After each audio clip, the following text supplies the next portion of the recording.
Boom. Ladies and gentlemen, we are live. We are live and back at it again, folks. It's a magnificent Monday tonight as we get ready for WWE RAW, the go-home show for Elimination Chamber. We got lots to talk about, lots to get into, a crazy night ahead, a whole lot going on in the IWC. So like, share, subscribe, and make sure you strap in, strap on, grab your snacks, grab your feel-good, and let's go.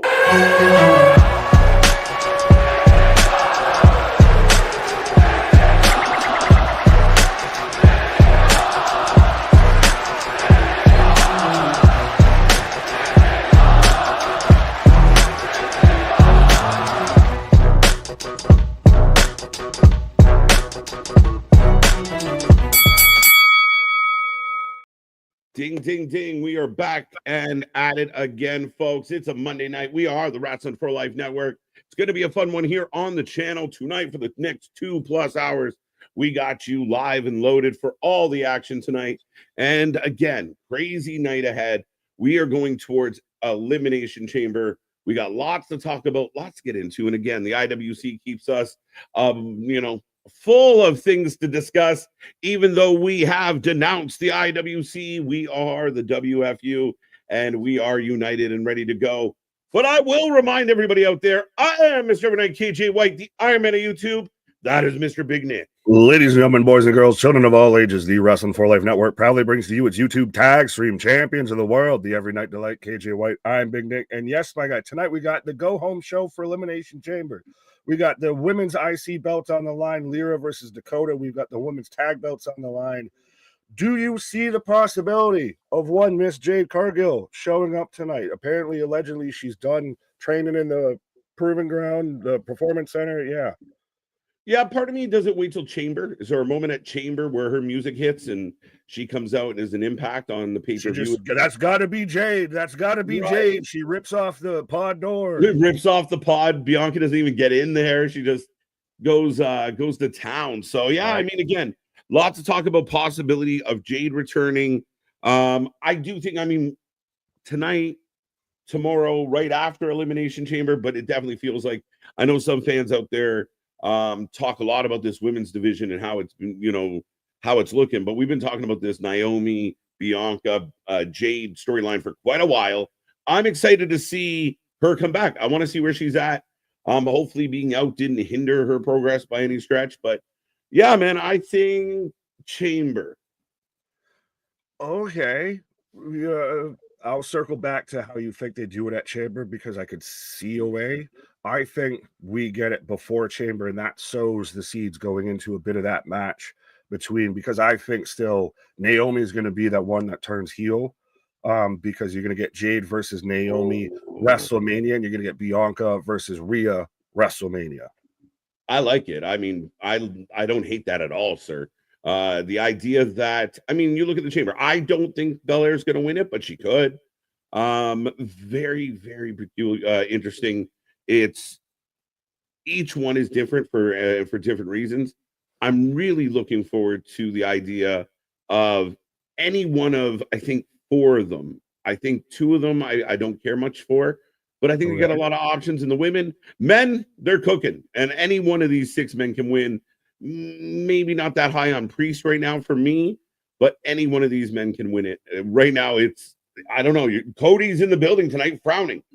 And then he puts out, the road not taken. So where do we go with this? I know we've got the previews and the prediction show coming up on Thursday with Anthony and everything. You've already got the thing up there. Yes. But I will say this, whether it be he wins at the Chamber, whether it be something at WrestleMania, what have you, I'm starting to like the idea that maybe Drew's Dwayne's corporate champion.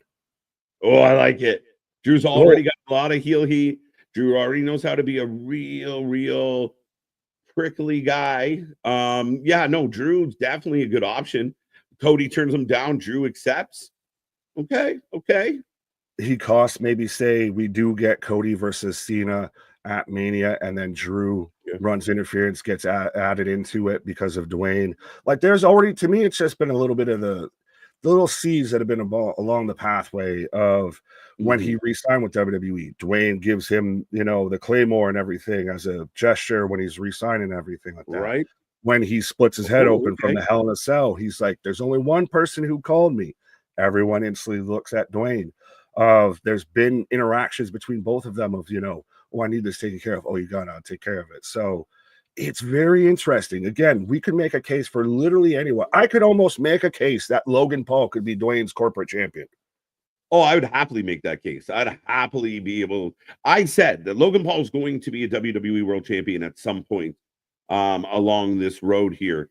Do I think now's the time? No, but could I make a case for it? Absolutely. I mean, the guy gets plenty of real life actual heat.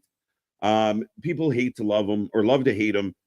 People are not a fan of this guy. There is an option there. Damien, like I said, is a little subdued to me. I don't know if it's his moment at this time. Seth winning, fair argument for Seth. There's history. Da da da da da. Drew, I love that. I saw people putting out today, Nick. John Cena is going to be the corporate hand. He's going to side with The Rock. Come on, but what if?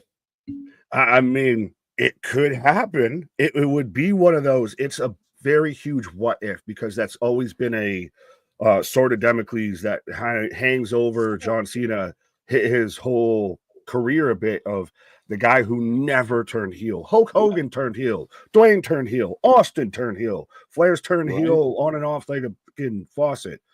John Cena, pure as the driven snow, has never turned heel. The only thing that gets interesting is it's his last run. Yeah, I mean, again, that's where I think makes me hesitate the idea that he would go dark. Mm. But one of my arguments against your idea that we're going to get Cody Cena is if Cody does give in to The Rock, now you set up a real heel Cody, which I didn't think they'd go near right now, Mhm. against a really babyface Cena. Oh, you got back to Super Cena. He's super, and we talked about this, I think, before. If not, we'll say it now. Of It'd be Homelander versus Superman. It would be, Yep. the anti-Superman versus, Rock Hmm. Flag and Eagle, hustle, loyalty, respect. You can't see me. It would be Uber John Cena at that point. Yeah, I think so. In a lot of ways. And I mean, I think another interesting part of this is we talked about a lot of names, but CM Punk. A lot of us expected him to go to a Mania main event soon. We thought he was going to get it last year. He gets hurt. Now here we are. He's got a chance. Could this be fun? Like, are we overlooking the importance of Punk wanting that WrestleMania main event so bad? But it becomes also still what the favor is. That's the overarch, like that's still the missing piece, the puzzle that we don't know, because very much if CM Punk actually became the corporate champion, that would be the closest that WWE could get to that Oh, Austin Vince thing that everybody's kind of yep. talked about from WrestleMania 17, because it's the guy no one would expect to do that. Goes against everything that CM Punk normally is, but he goes back to, I'm here to make money. I'm not here to make Not here to make friends. friends. Yeah.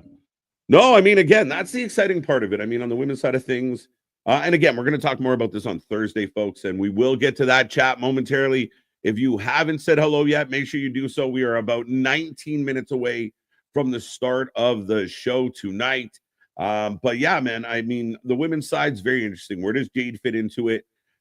Could they surprise us with a Roxy? Maybe not yet, maybe too soon. That might be Bailey Roxy coming out of Chamber, heading towards Mania.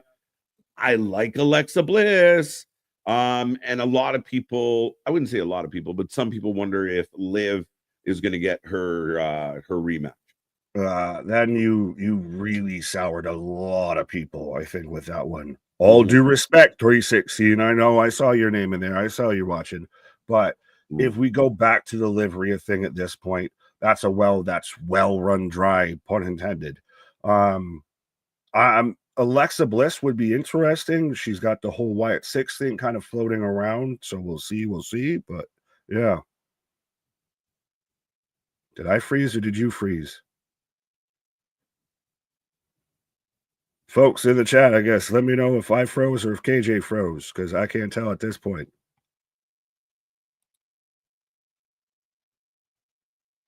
KJ, can you hear me? Again, chat, did I freeze or did he freeze? KJ froze. Okay, thank you, MDB. All right, thank you. Okay, I was losing my mind there for half a second. I was like, what happened? All right, there we go. Un momento, por favors. There we go. All right. Like I said, we're live, folks, 100%. If that point wasn't proven, but yeah, I wasn't sure who froze, but I will then transition and I'll say hi to all the people since I was relying on you to let me know what's going on as I'm still waiting for Raw to kick off. Damn, y'all talk a lot. I gotta scroll up. But Eric, what up? Hey, Wrestling for Life buddies. Can't wait for Lyra versus Dakota and the tag title match tonight. And rest in peace, Roberta Flack. Not too familiar with Roberta Flack, but T's and P's. And yeah, we've got the women's tag title match on tonight. We've also still got the women's IC championship match tonight, which Lyra and Dakota, there's clearly a certain section of the fan base that wants Dakota to win it. Have people, gotten bored of Lyra? She's even, I'm just the bird lady. I still think she's super talented. And you've also seen people be like, put more respect on, the women's IC belt and everything. So I think they'll have a hell of a match, but I think Lyra ultimately retains. I will say that. But Rocco, what up? Clay, Kevin, Andrew, Damien, what up? Mega, Larry, hi guys. What do you think about this? Ryan Nemeth suing CM Punk in AEW. I have my thoughts and opinions on it, and I won't touch on it until KJ's back and everything, because I know we'll probably wait till a commercial break or something to talk about that, because there's a lot to unpack with that. But it's really, if you actually look it over, it's one of the most ridiculous things I think I've read in quite a while. And shameless plug, I guess, of James, I can't remember his last name. He's on YouTube. He does the podcast with Dutch Mantel, and I think he does it with Stevie Richards and maybe one or two other people. He has his own YouTube channel, and he put out a whole video about it that I watched before we went live, and he pretty much breaks it down pretty well. But if anyone wants to read it, it's up on Fightful. I actually have that tab open. So like I said, if we talk about that later in a commercial or something, yeah, hold on to that. Put a linchpin in that, Larry. Mega, got you. Celeste, yeah, no, we can't show anything from Raw because of obviously copyrights. Sean, that's the IWC. This is the WFU, bruv. Absolutely, bruv. Christian, what up? Andy Bolger. Good evening, everyone. Good evening, sir. Good evening. Jason Ryan. Wrestling for Life. Guys, the best. Hashtag WFU. No production meetings needed. Fun fact, pulling back the curtain a bit, we actually do have slightly production meetings. We at least talk before we go live and post stream and everything. So there is a plan to the madness here. It might seem like madness, but there is a plan. See, even we have production meetings. Meanwhile, AW, for whatever reason, just doesn't feel it necessary to have production meetings on a nationally broadcast television show. But anyways, as on my countdown clock, folks, I'm about 14, 37, 36, 35 before Raw kicks off on Netflix. Mega, I got you already. Softbit, what up? Phil, what's up, boys? Ready for Raw? Absolutely. Shout out, Phil. Alexis, Speedball, Mike Bailey, intro Saturday night during Collision. Yes, and finally they actually announced him. I think Anthony said he kind of wished it was more on a Dynamite instead of a Collision, because I know Collision's not supposed to be the B show, but it kind of is. So, but good for Mike Bailey. Obviously, he can still keep working all of his independent dates and everything still under AW, and we'll see what they do with him. If they actually push him, get behind him and push him and everything, I think it'll be good, but we'll see. Scott, what up? I couldn't make it for the Bacon Club live stream yesterday, but it was a great show as always. Thank you, Scott. And yes, 100%. Plugway, segue, all of that. If we do have the memberships, folks, the super chats, the super stickers. I know I'm behind in the chat, but if you want to make sure your comment gets read, you show up in the show out and stand out, because that's what the show is about. We do have the super chats, the super stickers, the membership option. We do the members only streams, and we're still, kicking around ideas with all of that and everything. So 100%. Be a friend, tell a friend, help support the channel in any way possible. Trust me, even hitting subscribe, hitting the bell notifications, hitting share on a stream or anything like that, it's free. It costs you nothing, but it means the world to us. It does nothing but help us get, more people into the hearing the good gospel of wrestling, into the WFU, and breaking away from that, terrible, tyrannical IWC. But this from Lady B, real WFU, cry me a river. 100%. Speaking of a man who might be crying a river. Speaking of crying rivers, there we go. The IWC's on to me. They're shutting my shit down. They hacked you. They hacked you. Man's been hacked. Yeah. No. The internet said F you. So they put the FU and the WFU. Right. Yeah, but no. Shout out the chat. They finally let me know. But initially, I was like, because I've gone down before, I was like, I don't know which one of us froze. I didn't know either until my everything went off. So I was like, okay, fair enough. I've been there. Everything gets the wheel of death. Yeah, wheels everywhere. So I was like, I think it's me. I'm unthawed. Right? Yeah, it's this cold Canadian winter slowing me down. This one's my favorite. Oh yeah, the Jericho Vortex. Well, sir, didn't mean to jump in, but you're good. You're good. I'm trying to see if you see any names I haven't clicked on. I see Michael. Is this Netflix deal good or bad for Raw and the WWE in general? It's fantastic. Fantastic. Beyond fantastic. I mean, there is nothing bad about it. They have their own control of programming as far as content. They can decide how long the show is. It's live in 80 countries. There's no bad. There's no bad to this deal.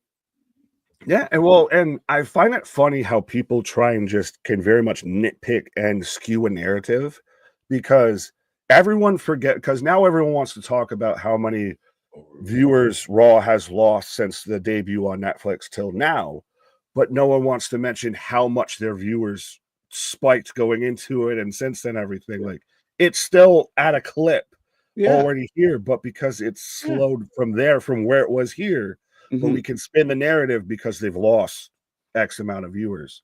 That's like me teasing a millionaire about losing $1,000 in the market. Like, nice.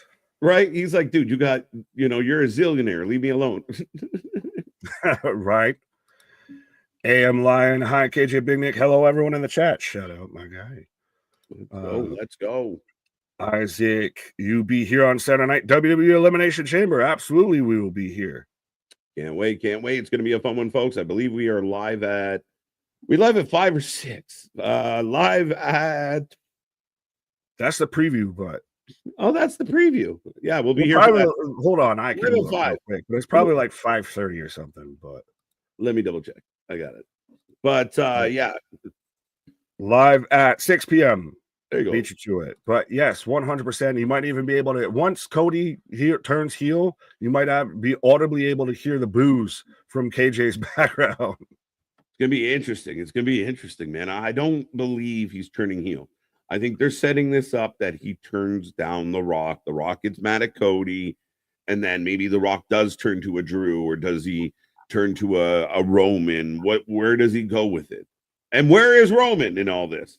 Right. Well, and that's the thing is I think we both come to this agreement of overall, it's not a bad concept. It's created a ton of options. It's a very interesting thing. Now, granted, it all depends on how they follow up with it. Like, even Mark Henry was very skeptical of, like, Dwayne's been weird this year.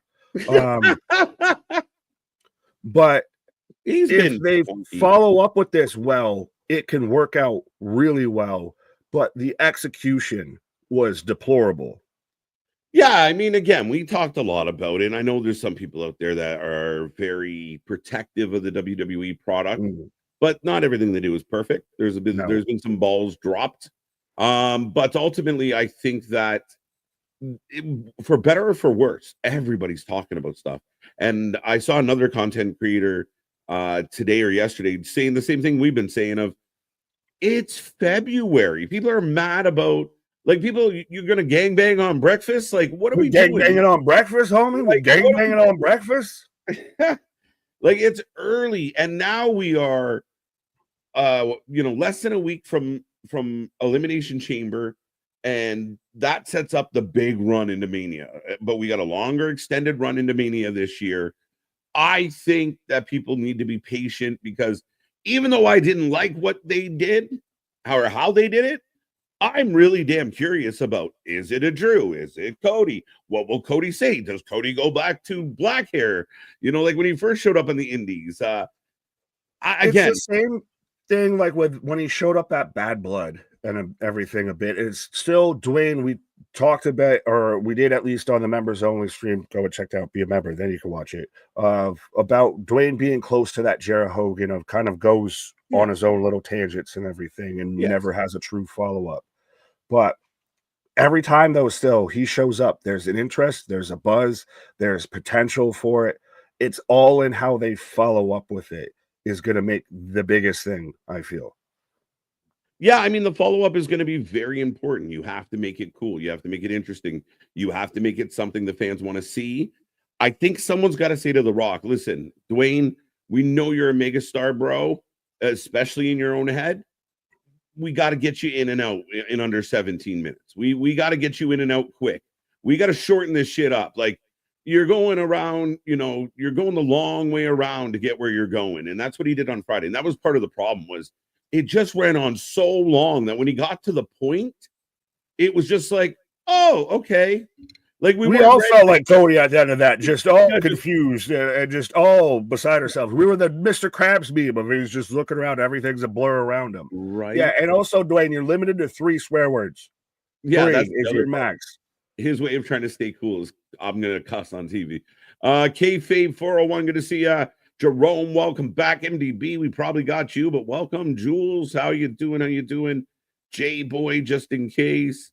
Yes, I was totally frozen. OG Dale, good to see ya. Hopefully you're not telling anybody off tonight.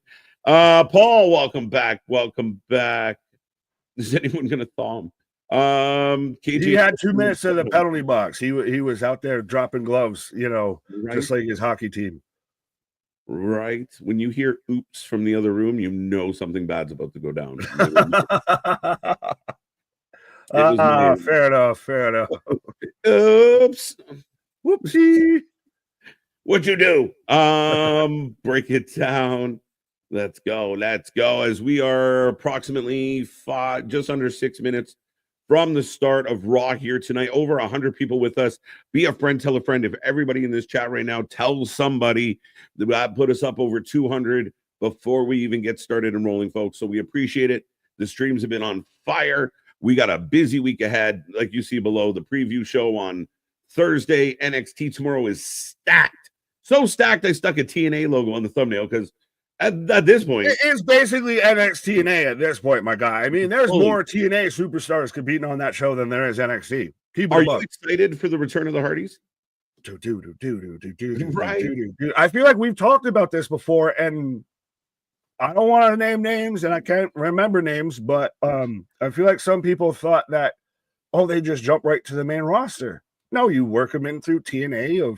You go to NXT, you have a little bit of a match and everything. Now, real quick, speaking of the Hardys, did you see Matt talk about how AEW should invest more in characters versus in ring, and very much went to bat for your girl Harley Cameron? 100%. Listen, what they did to Harley, if the WWE was out there doing that, that dreaded IWC that we ran away from, they'd eat it alive.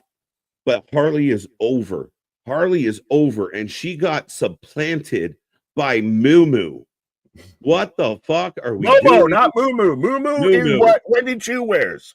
Yeah, well, no, that's what Homer Simpson wears, and I'd rather watch an episode of The Simpsons. Like, how, as a booker, do you see this lady getting talked about on the internet? You see this lady getting cheers from the crowd. People are popping. Her clips are popular because they're funny. You give her one match. It was an okay match at best. And then we just move on to Moo Moo. You doubled down because you saw the comments and everything. We'll get back to you, Spaz, with $5, but everyone's not. Her name now is Moo Moo. Thank you. It's ridiculous. Cow emoji, Jesus. No, Momo is great. Momo is talented. I said it on the Grand Slam preview. He did. I knew it was going to happen to Harley. He did. He called it 100%. I championed against his thought because he, very much realistic Anthony, hit it right on the head of, no, they're going to give this match because it's in Australia, and that's the end of Harley. She'll disappear. It's insane to me. Your goal as like if Tony wants to be this dream wrestling promoter he thought of, then you are looking for people that get over. So why are you burying somebody who's getting cheered, pushing somebody that doesn't get any reaction and still has the championship hidden in a suitcase? But back to your original point, Nick, about like the developing, and I've watched both episodes of LFG. If I was Tony Khan, I would mandate himself and everybody in his company. They have a watch. They all sit around, Tony's big screen and watch LFG just to understand what those 4 coaches are teaching those young wrestlers. It is outstanding. Like the simple things, psychology, get your hair out of your face, like the detail work that we miss in AEW, right? Like it's the no selling. It's not registering. They all could use so much development. You think the company that doesn't have production meetings allegedly is going to have a watch party for LFG? Hey, maybe we'll start doing watch parties for LFG and we'll send it directly to Tony Khan. We'll even put the legwork in for you. Just click a fucking link. But I think it was Gabe Sapolsky who actually said it, that any independent wrestler out there or any wrestling talent, you're doing yourself, as my background's going, but you're doing yourself a bit of a disservice if you're not at least watching it, because you're seeing at least, granted, it's going to be scoped in their mind's eye and everything. Right. It's still under a microscope, but you're seeing a bit behind the curtain, or you're seeing what they look for, what works if that way, if that's the path you want to take. Yeah. And I mean, if you're a young wrestler out there and you're a wrestling fan, just to listen to guys like Bully and Mickey and Taker and Booker just kind of break it down and like the little details, even placement of your feet, how to make it intense, connect with the audience. Like there's such an emphasis on that side of the business that gets completely overlooked. And by some fans out there, well, that's because we're into the wrestling. Yeah, but that's all to make the wrestling good. Moves for the sake of moves that don't do anything don't help anybody. Like they don't get the good guy over, they don't get the bad guy over. It's just stuff doing stuff.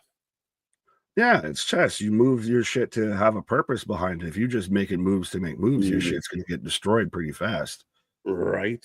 KJ, Nick, what do you guys think of the lawsuit? We knew this lawsuit was coming in. It's not really brand new news. So I know some people put it out as like, oh my God, but seeing some of the stuff that's come out of it, we kind of had the gist of what this was going to be. It's very interesting. One of the takeaways is, I mean, one of the things that got held over WWE fans is like you're corrupt, company, blah, blah, blah. Now AEW is in their second lawsuit of the year. Kevin Kelly still has his out there. Again, they're getting a lot more bad press than good press, unfortunately. Well, it's 2 steps forward, 3 steps back. Granted, Kevin Kelly's thing might actually hold water compared to this thing, because I looked over a little bit. And while you were froze up, I don't know if you've seen the video from, I can't remember, it's James, whatever. He does the podcast with Dutch and everything. And all that. Yeah. He put an actual video out, like kind of breaking it down and everything. And just really putting a realistic perspective, and the timeline's all fucked up. Yeah. Like it's a very I'm the main character narrative from Ryan Nemeth, and it doesn't work that well. Yeah, no, it doesn't. It's so like it's very whiny. Like to simplify this, it's very like boo-hoo. But I have now. Or I've then. Well, I'm at forever. So let me know when you get there. I got Slaughter staring me down. Forever. There we go. Ladies and gentlemen, if you want to sync up with Nick and I, you can do so at home if you want to play along at the same pace as we get together. Yes, absolutely. But I'll read this real quick because we keep pulling it up, and we haven't actually read it. But Spaz, thank you for the $5 super chat. KYJ and Sicky, so sticky, team slip and stick. Slip inside, get loose, more punch than a bowl of juice. Huge NXT pod dropped over the weekend, and I'll try to drop you guys some vids from the chamber in the dome. Appreciate you, my guy. Man. Yeah, if you go to a show, send us your fan footage. We'll try and put it as a short on the channel and everything. Yeah, if you send us fan video, we'll use it for you. We'll put it out Right. there. Cheerio, smile mark. Good to see MDB as we get in the sky view. Oh, look, Belair and Naomi. Nick, a lot of talk about the women's division not being booked well. If you look on our thumbnail tonight, there is nothing but women on our thumbnail. It's very interesting. The first 4 wrestlers we see tonight, women. I don't get it. What more do you want? I think, can I say this respectfully? Respectfully, I think it's a very easy dog whistle to get a lot of people riled up about shit and make them not realize what they're seeing actually before their eyes. Like literally, most of Raw tonight is women's division matches. The whole call-outs around the women. You sat there and had notes, my guy, last week and everything of segment by segment of the amount of time that's designated between Raw, between SmackDown, between NXT, especially towards the women's division. I get it. Everybody wants their favorite woman booked all the time. But the show doesn't always work that way. And you still, even if they're not in the match, they're still shown in the crowd in a segment and this and that. Final boss returned. Look at, we got distraught Cody. Is he distraught or is he just deep in thought? Yeah. Looks like Cody got on that CBD, just feeling mellow. But the Dwayne going over time and that helped, but that does help the argument of like, oh, they don't pay attention to the women as we're kicking off with Logan Paul. So we're getting, but I still don't believe half of that because I do I mean, a lot of thoughts of like, even the people out there that thought like, oh, SmackDown got completely rearranged because they didn't know The Rock was coming is asinine to me. Like we're running a business. Came out, it was planned like a week or so in advance. They know where they're going. They know what they want to do. They know what marks they're going to hit. And it's just this idea that like, they run a multi-million-dollar business like a high school. Sorry, the segue. Speaking of high school, there was someone that they showed the sign and it was all Logan in high school. And it was all looking, it's not just a face, Mom. Cody's a torn guy. That's awesome. He's conflicted. Yeah, I saw Boston say that the LFG wasn't impressive. A bunch of future mid-card. That's a real kind of odd take, my guy.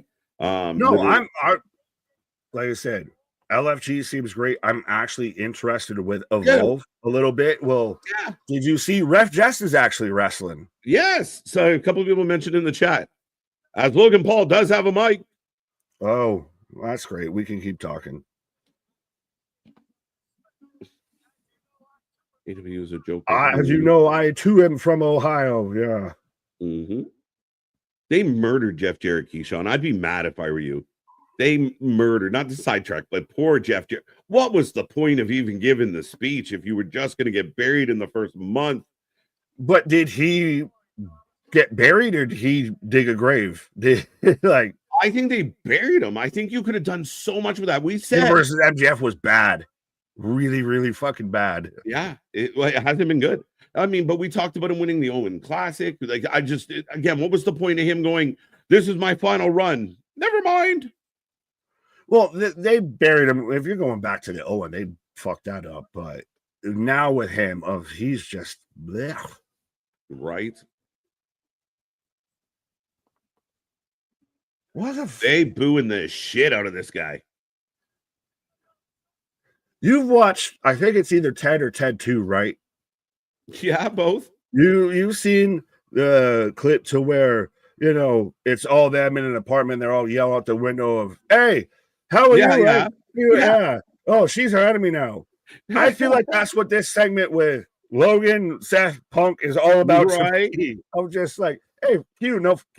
Oh, but Q, he's our enemy now, isn't he? Yeah. Can you believe this one? Right. That's what it's going to be.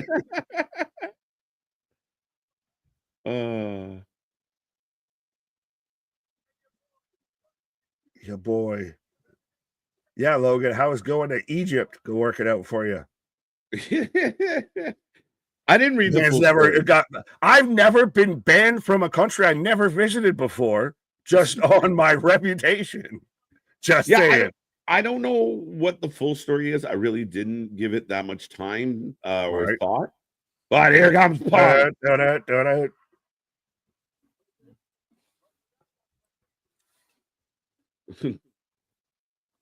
Punk and Logan showdown. What is wrestling in 2025? It is a fever. Like every now and then, just respectfully, you gotta. It might be the vitamins or whatever. You gotta kind of pitch yourself of to realize, like, no, this is real. Like, you mean you're? I've got Logan Paul and CM Punk right now on my screen. Right. Bradley becoming a member for 16 months, and shout out Bradley of the members only stream.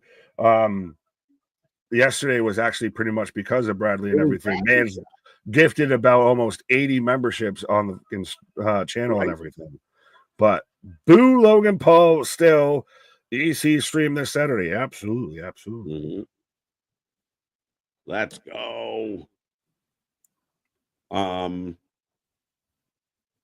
As CM Punk comes into the ring, folks, we got triple digits with it. Triple digits with us tonight. Just rolls off the tongue. Triple digits with us tonight. I will take a moment to say to everyone out there, do not miss our stream next Monday, I believe. But Monday. Monday.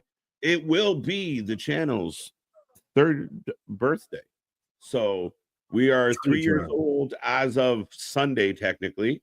But yeah, Monday Night Raw, we're gonna, put some balloons on some stuff. But be there for us. Be a friend, tell a friend. We want to blow up that stream as we celebrate the channel's birthday. Yeah. We're still not even in our kindergarten years here, my guy. Right. Yeah. 3 years ago on March 2nd, this channel went live for the first time. Me cutting a dorky promo about going live that night.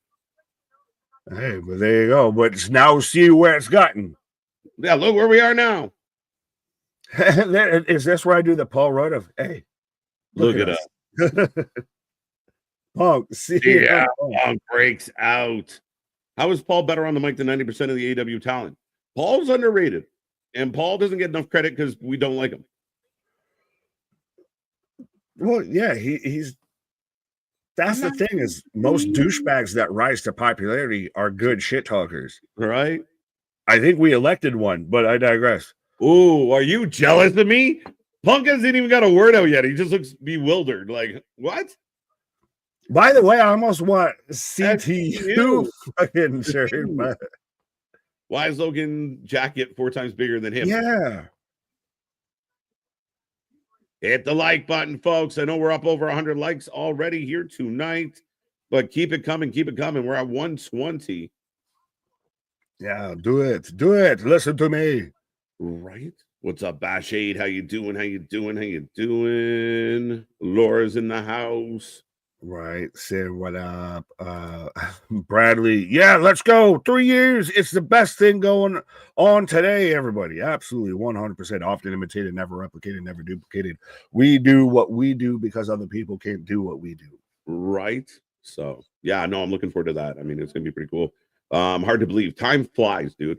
And in that time, we've done we've been live over 1,000 times with hundreds of videos we put out. It's been an insane run for 3 years. To imagine how many shows and how many hours we've covered. Can't wait. I'm looking forward to this, the celebration. Shit, we've been on WWE TV in 3 years. Let's go. What? No character. What is up with Punk's hair? I don't know. Is he Nosferatu Punk? Or is he a little like, tell me more?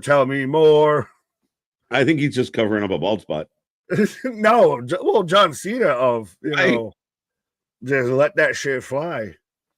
Yeah, but I mean, I don't even know how John Cena catches shit. Like, no, sorry, John. Like, we all get old. Like, I know John caught a lot of online heat of like, look at this man's bald spot. I hate to tell y'all, but getting old is a fucking thing. Well, can I admit I shaved my head initially the first time because I knew that was going to happen because I looked at my father and I knew it was going to happen. So that's why I still to this day shave my head because I'm like, well, it's going to be there. So just get used to it. Yeah, no, that Bold shit, is beautiful, Punk. Embrace that shit. right? It's fuck. I mean, this shit ran away from my face. Corporate made Punk. I don't know. Because I'm old, I'm tired, and I'm on the head of KJY. Right. That's why I quit your scalp. Right. Yeah, why does Logan, it's only a matter of time before they're changing my name, but he keeps looking like he's wearing his mother's fucking Afghan or something. Like, why do you look like you cut up a hotel carpet and decided to wear it as an outfit? Congrats, Laura. Oh, shit. Shout out. Punk didn't use a pound of hair gel on his hair. Is that hair gel? Real hair, Crimea River. Yeah, right. The amount of time you talk, they might start chanting your name. Yeah. To quote CJ, cut the shit. No, that's crazy. That's crazy. But yeah, I mean, there's been a few faces that we'll acknowledge over the next few days here. But yeah, CJ Brand, cut the shit. One of our verse catchphrases. Yeah. Punk Travolta. I like it. Well, you can tell by the way I walk. I'm a straight edge man. No time to talk. What's up, the wrestling god? Oh, why am I? You're not going to be gimmick of I am a wrestling god. Does he have to I'm say now trying to remember who it was. JBL. Oh yeah, god damn it! Right? Why did my brain go to EC3 with that? But anyways, EC3. Nobody's brain ever goes to EC3.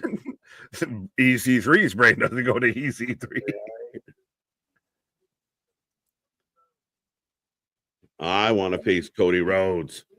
Oh, I love this from Jose. This channel single-handedly brought back the golden age of wrestling. Absolutely, you got to start. It's us. We started the revolution. Right. The revolution won't be televised. It will be live streamed. Yeah. Welcome to the Renaissance. That needs to be the Renaissance era. Hey, shout out Cody Rhodes, but right, that needs to be a t-shirt of the revolution will not be televised. It will be live streamed. Yeah, I like that. MDB, what else? I am Satan himself. Oh, I like this. Good start to the show. I don't know how people out there are feeling right now, but I like this. Well, this is a pro wrestler versus a guy who wants to be a pro wrestler. Yeah. And for a lot of people, it's like the purest version of what a wrestler guy is and the antithesis of it. Yeah, this is the base model of what pro wrestling is. Your baby face and your Oh, shit. Oh, what did the five fingers say to the face as Logan Paul claps Punk and rolls out?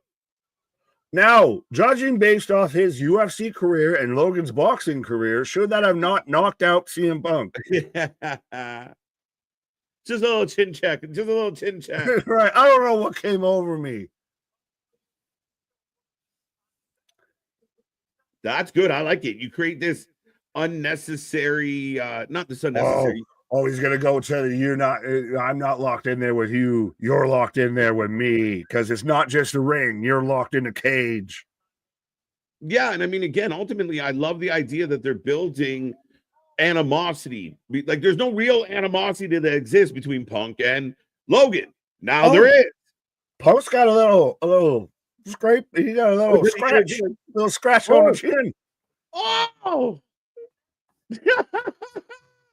Did Punk poof his hair up higher so it would move more when he got slapped? Right. That man just slapped a rooster.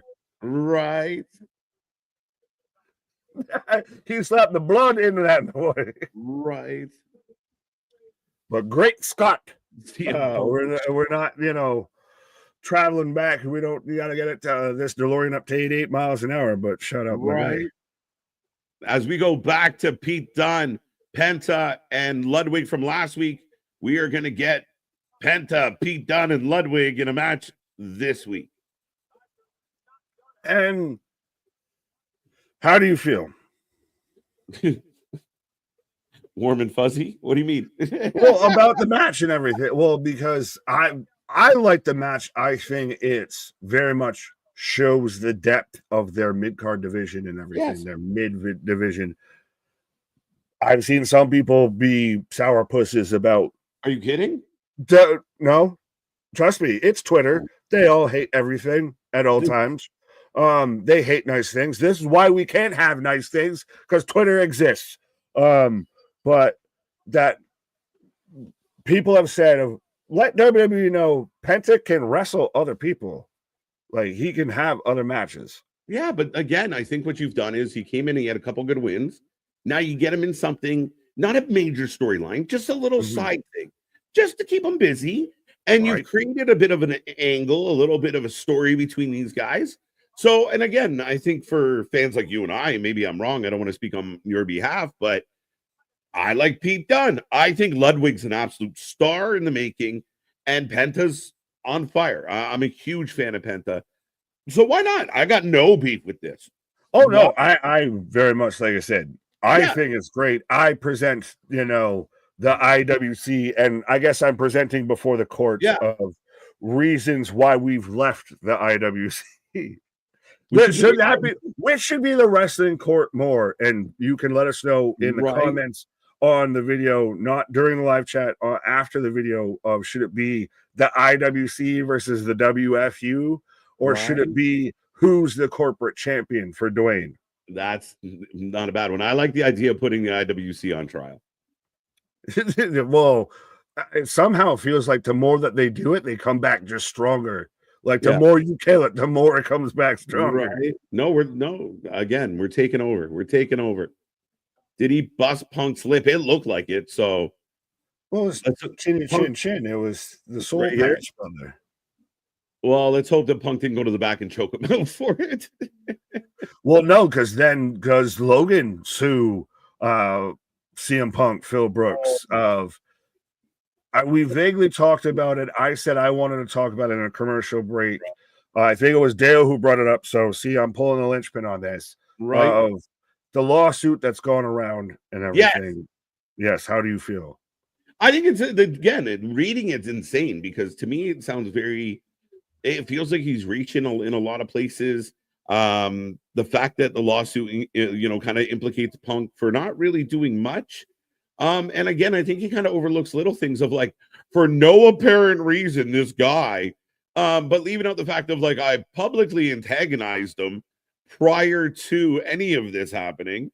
So I don't know how much this actually has a hope, but at the end of the day, my guy, like, it sounds like a lot of belly aching. It's like, then he called me a name and I didn't it's the most, like I said, it's the most, like, main character syndrome ever. Like, I will admit, I pulled up the article from Fightful, and I was almost going to say, pick a number between 1 and 42, or between 50 and 42, and I'll read whatever complaint filed. But, like, in this of, the defendant, 41, the defendants have embarked upon a campaign to blackball Nemeth from professional wrestling. Specifically, Tony Khan blames Nemeth for Brooks leaving AW. That's why he was fired from AW. And Ryan Nemeth is the sole reason that all the AW fans can blame that CM Punk is not in AW anymore. Yeah. Nick, you and I cover a lot of wrestling. I don't think we've ever once discussed Ryan Nemeth's impact on the CM Punk situation. Not a once. Not forever. Like, I bet you think this case is about you. Don't you. What do you mean? I'm the reason they're blackballing me. Are you not? Which he signed the TNA currently, so he's so blackballed that he's gainfully employed by a wrestling promotion that partners with WWE, which CM Punk is employed by. Anytime you think about this for any bit of fucking a second of logic, It fails. It is a It house just of cards. It is a yeah. fucking fallacy of the Yeah. second you think about this for a half a second of Mhm. logic. It's Yeah. all turns to dust. Yeah, it feels sandcastle versus wave. Like, it's not a good thing for this man, and, But who again, I mean, talked him into thinking this was a good idea? I honestly think he has no intention of following through with it. I think this is like a twofold, like, publicity stunt plus a roundabout way of, like, I can get my story out without being sued for breaking my What NDA. story? And also, what the publicity stunt backfired, my guy. You loaded this muzzleloader the wrong way, and the fucking shell's Yeah, you're coming like back at Elmer you Fudd, and because we just, Captain Insano shows no mercy. like, you shot backwards, bro. Yeah, just what the fuck? There is all sorts of bad. Like, Yeah. and it sucks that it's again, Yeah. it's negative press for AEW, but to me, this thing is just so laughable. There Like, are elements of the case where you're like, man, I wish, like, if these adults could have just figured life out easier, this didn't have to be yeah, nearly. welcome to the IWC. If these adults could have figured out life easier, they could actually get to a fucking point instead of saying bullshit surrounded in on kernel of in truth here. That's what this is. It's bullshit stacked on bullshit. I feel like fucking what's his name there from Jurassic Park? If that's a big pile of shit. That's a big pile of shit, but a Penta is here. And again, feels absolutely wicked. Well, and it's such the dichotomy of wrestling. We're talking about AEW getting sued by Ryan Nemeth, bringing up the brawl out and everything as Penta is showing up here, just slow strutting like a red Power Ranger to the ring here. Right? Let's go. But the poll is up, folks. Right now, we are looking at 90% Penta, 6% Ludwig, and 4% Dunn. Wow. Wait, what was Penta's percentage again? 90? Okay, makes sense. Like all of it. So yeah, no, I mean, again, this should be a fun match though. Triple threat. Pete Dunne's good. Ludwig is again just coming into his own. We haven't even. I don't think we've even begun to see the ceiling for Ludwig. And Penta being involved is great for Penta. He feels like a star. He feels big. But the match is off and running, folks.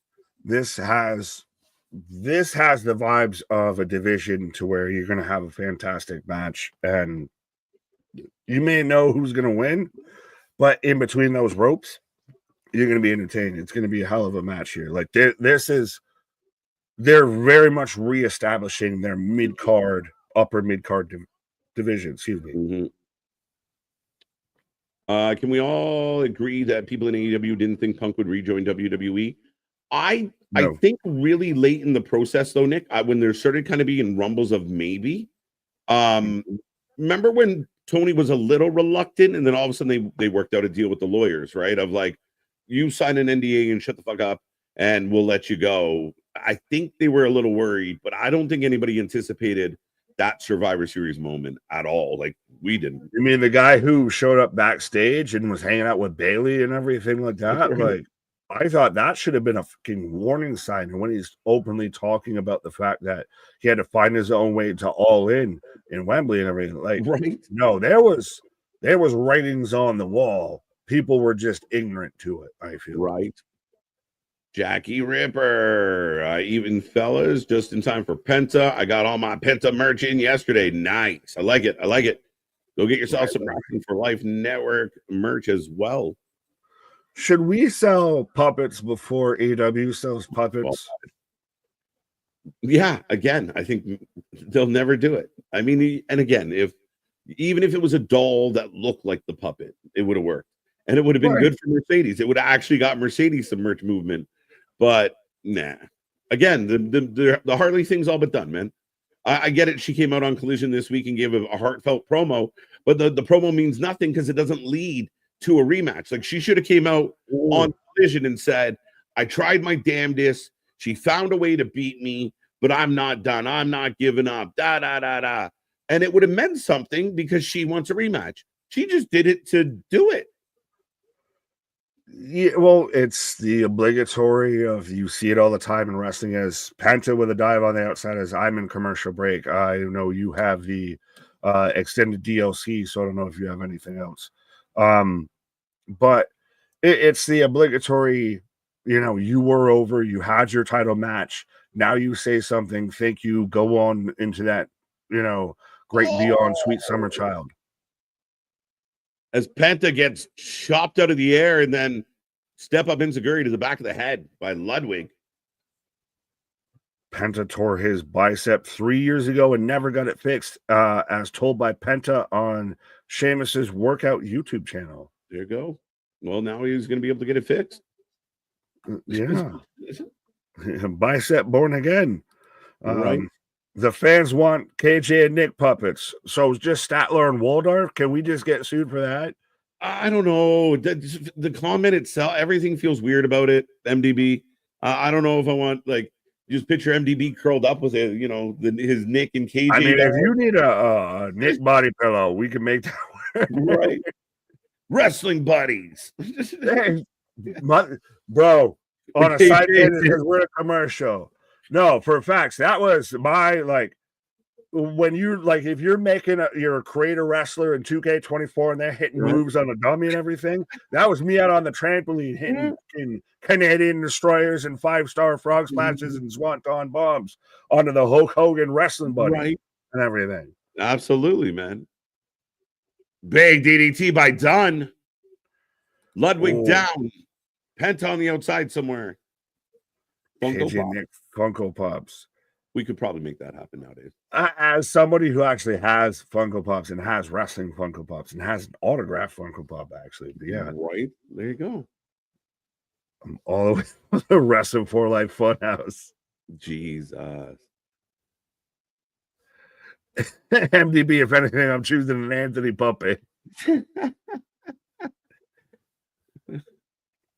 J-Boy, what's the main event? I'm assuming at this point, is it the tag belts? Yeah, it could be the women's tag, so it could mean Jade tonight. Yeah, if it's the main event, that might be a nice little send-off there. Interesting. I think we just came back from commercial break on your end. Yes, sir. Penta taking out Ludwig. Firing up. The crowd's alive. Puppets scare the shit out of me. The old wooden ones, like the ventriloquist ones, are horribly creepy. You fucking hate Pinocchio? Fuck Pinocchio. When will it be Pete Dunne's time to get a belt? Ugh. I don't know. It's interesting with Dunn. I could see him being a mid-card guy. He's been around for a hot minute, but I almost wonder, like, it feels like Pete Dunne's smart enough he's starting to transition to some backstage work and kind of be aware of that's an option in his future. I like it. I think it would be interesting. I wonder, they've got to do a lot of rebuilding and repackaging. I wonder if certain other people want to pass him by at that time.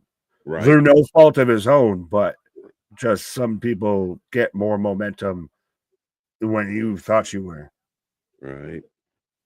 Penta Funko Pop. His gear's even more fire now. Bigger budget. Yeah. Holy shit. Oh, Pete Dunne shaking that arm.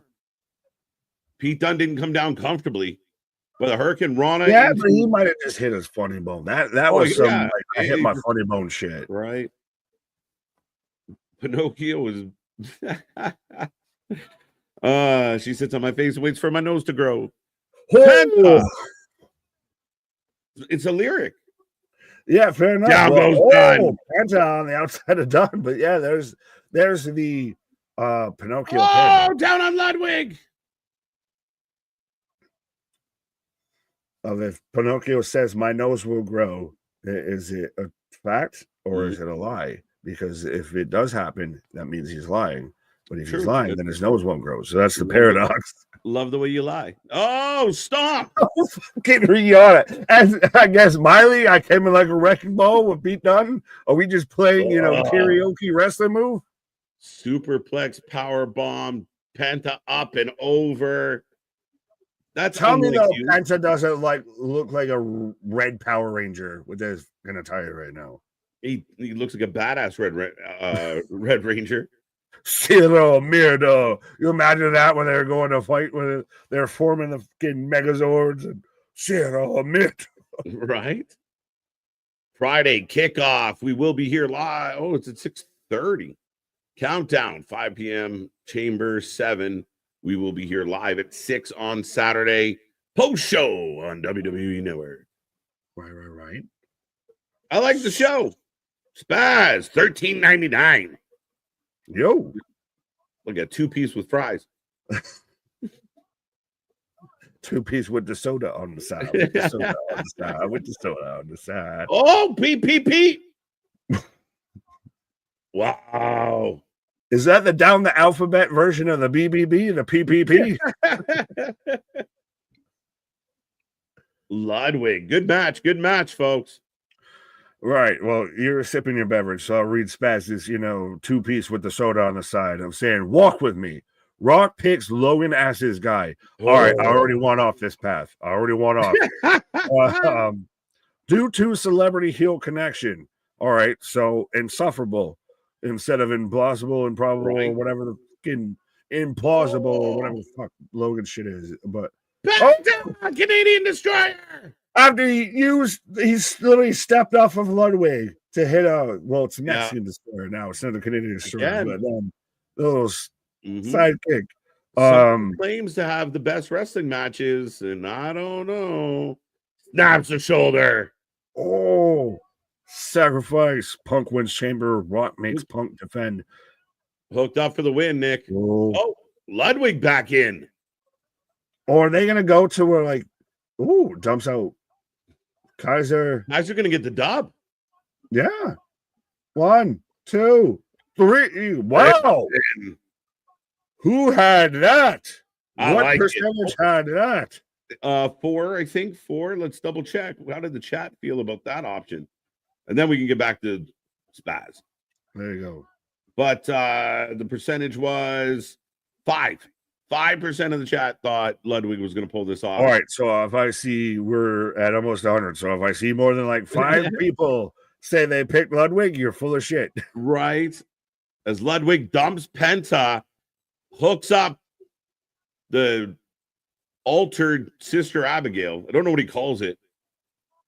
I don't even want to guess at it, but it's like if a Sister Abigail met a DDT. Back to Spats. Big win, though. Oh, we did the same thing at the same time. Spaz, Punk wins the Chamber. Rock makes Punk defend his number 1 contender spot on night 1 versus Paul before facing Cody on night 2. I think you have too much talent to double up. I don't think you need to double up this year. There's so many options for matches. Cody, nobody has to fight twice. No. Opportunity. Yo, Trish is going to be at Chamber. Let's go. Well, their whole little ad for Chamber is Cena, Dwayne, and Cody. Dun, dun, dun. And Lion, KJ, Big Nick, you should go live and do a trivia. Name the wrestler by their theme song, the music game. I'm sure there was an easier way for me to say that. No, fair enough. I think the only thing would be copyright. Yeah. We wouldn't be able to convey what we were hearing unless it was based on the lyrics. But yeah. Well, we've done a few shorts by we got some shorts out there with that concept for sure. So if you want us to bring that back, let us know. Yeah. Let us know again in the comments any sort of videos you want us to do or anything like that. And don't forget King of the Ring, everyone's favorite trivia game. Right, Wing of the Ring. Wing of the Ring. Oh, damn it. Randolph, to me, it's pretty obvious Penta is way less comfortable as a single. You mean the guy who's wrestled as a singles competitor for most of his wrestling career? Yeah. The fuck are you saying? Sorry, Randolph. Yeah, I don't think Randolph. Respect you, Randolph, but run, Randolph. Penta's got to make it to town. Rhea Ripley. Well, we're gonna get her versus EO the Raw after Chambers, so I think that'll be the last U.S. Standard Time Monday Night Raw. Right. Then we're going to Europe, folks. Right. There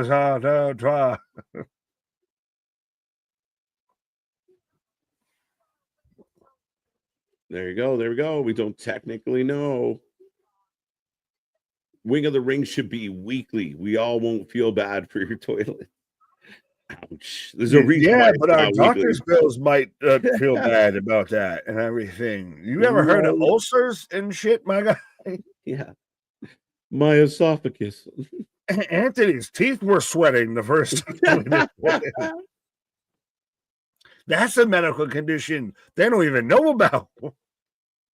Right? Trying to kill us. Right?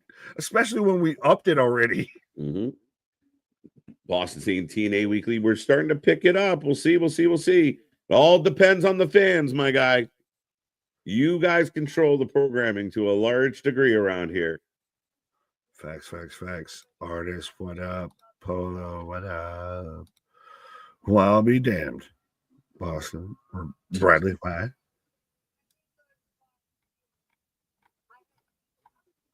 Everyone. Becky Lynch. I think I can hear you. Oh. I'm down. This is a wrestling channel, sir. Where's the Christians at? I don't know.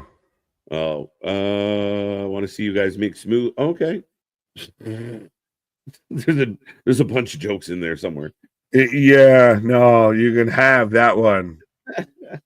Maybe one day we'll I'd actually have to. No, I will not be making smoothies for you. I will stand on business with that. I will never. I juiced a ham. EO's here. Speaking of hams. Well, fuck, that's aggressive. But how do you feel though? Like some people have just absolutely crashed out about the fact that like EO, as it seems right now, may not be in a world title match at WrestleMania, and some people have just been like, WWE doesn't know what the fuck they're doing. Their women division sucks. What are idiots? Like, what the fuck? We can't have everybody. Like, again, I told you, this is the byproduct of giving out participation medals to everybody. It makes you think that everybody's supposed to get the same all together at the same time. You can't do it. We can't have 7-hour shows. Not physically possible. Like, we can't live stream any more wrestling. Stop asking for more. Not unless we're going to do this full time. If you help us get to the point to where we're doing this is the gig, we might try and slip some in. Like every member of the roster needs to be booked every single week in something important for a title. What the guys? Like, relax. Like I said, this entire thumbnail for this show tonight were the ladies. The first 4 people we saw tonight, ladies. Big ladies match coming up. Io Rhea just got set up. The ladies are fine. I don't know what more we can do with the ladies. They're getting lots. Like, well, enough out of you. But yes. Spoken like Cat Williams. I don't know what else we can do with the ladies. And again, what if Io ends up in a ladder match for the IC title at Mania? We don't know. How we pre-mad? The New Day and New Year. Yeah, well, I might take a new pause, but yeah, I'm, bothered by, you said it before, we're gang banging on bacon and everything like that. We're gang banging on breakfast. Like, how do you wake up mad? Like, it's one of those, I feel like scary movie. Like, now do you wake up dead or you just dead and you don't wake up? Like, how do you wake up angry about shit? Like, you're mad before we're mad. Like, we haven't even gotten off the first highway here when it comes to the road to WrestleMania. I feel like Chambers setting up a lot of the connective tissue, the peripheral space for WrestleMania. So we're mad before we even get served dinner about what I think you fucked up. Right? Yeah, it's the craziest shit. As we get a replay right now, the New Day and Mysterio from last week, as we set up the New Day versus the Law. Whoa. We'll put a poll up in the chat. Who you think is going to win? Who you taking? This one should be interesting, folks. But New Day Spaz with a $7 super chat. That's Seven? Canadian, so that's probably like $8 US. Last time WWE was in the dome was Mania 23 years ago. I was there. The only ones on that card and this card are Rock and Trish. Yep. Oh, Yeah, that's actually funny that Rock and Trish made it in there after so long. But I think that the dome is going to be, we don't call it the dome anymore, but it will always be the dome to me. I think the dome is going to be insane. I absolutely think it's going to be crazy. That many people, it's an older building now by a lot of standards, and it's going to echo. I can't wait. But sometimes stuff like that works the best because it does end up having kind of, especially the best acoustics. And even with what they have as a card, like I know we all want 6, 7, 8, 9, 10 matches on a card and everything. Right. In terms of son of us. But the 2 chambers alone, they're at least probably each getting an hour. And they're stacked to the gills. Like you're getting out of 6 people, 2 to maybe 1 to maybe 2 that are slightly debatable that won't win, but you could still make a case that they could. Yeah, 100%, 100%. As Woods does have a microphone right now. The midnight hour for the win. Yeah, I don't know why I clicked that. Wasted that. New Day theme slaps. It really does. I like the vibe. I like what they've done with the New Day. Yeah, I as a bearded man, I hate any man that has a beard and no mustache that connects it over. That's not a full beard. That's just weird. But yeah, and I've liked the back and forth between Kofi and Joaquin Wild and everything. Like they're trying to make this a thing of has Big E not being able to go hurt the New Day heel story? No, I don't think so. I don't think so. I think they wanted to make an established turn. They were very aware that Big E would likely not be able to answer right away, if ever. And I think that's why you push them towards someone like Rey Mysterio, because everyone loves cheering for Rey Mysterio. And they'd be fine. I think it would have been a mistake. I mean, if they turn heel and go right after the War Raiders, what happens? Do they steal the belts and then the War Raiders chase them? Do they get crushed and ruin their run? So you give them some stuff and build them, let them build this up for a little bit. I will ask this before I dip out, I guess, for a brief pause like Big E. Hopefully, a brief pause like Big E. But if you had to book the New Day on WrestleMania right now, what would you put them in? But I will be right back. If you go New Day War Raiders, I'd be completely fine. If New Day was challenging for the number one title, for the tag titles, I don't have an issue with it. But right now, I got the New Day in the ring, folks. Right now, we are getting the road to WrestleMania. Lights out! What just happened? Oh, I went to commercial. But they just had the dates up. The WWE is going on tour through Europe as we head towards WrestleMania. They're going to be in Brussels, Glasgow, somewhere else. We will be live when they go live. So we will be doing shows on Mondays and Fridays in March in the afternoons. So make sure you click that little bell so you don't miss out. You can still watch us back at your regular time, but we will be going live to cover the shows when they happen.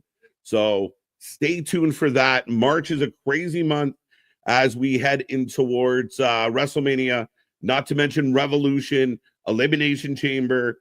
We got so much going on in March, but right now I do still have the New Day in the ring. 2K25. Yeah, out of nowhere, artist. The basic gun, get no ads. Okay. I just get the WWE related stuff. Good luck to my niece. She's going after her license. Yeah, shout out. Let's go. Big day. As here's the low. Whoa. I could see Sami Zayn versus KO main event, Elimination Chamber. Oh, I don't know if it will main event. I think because there's so much story with The Rock and Cody and who's going to take on Cody. I don't know.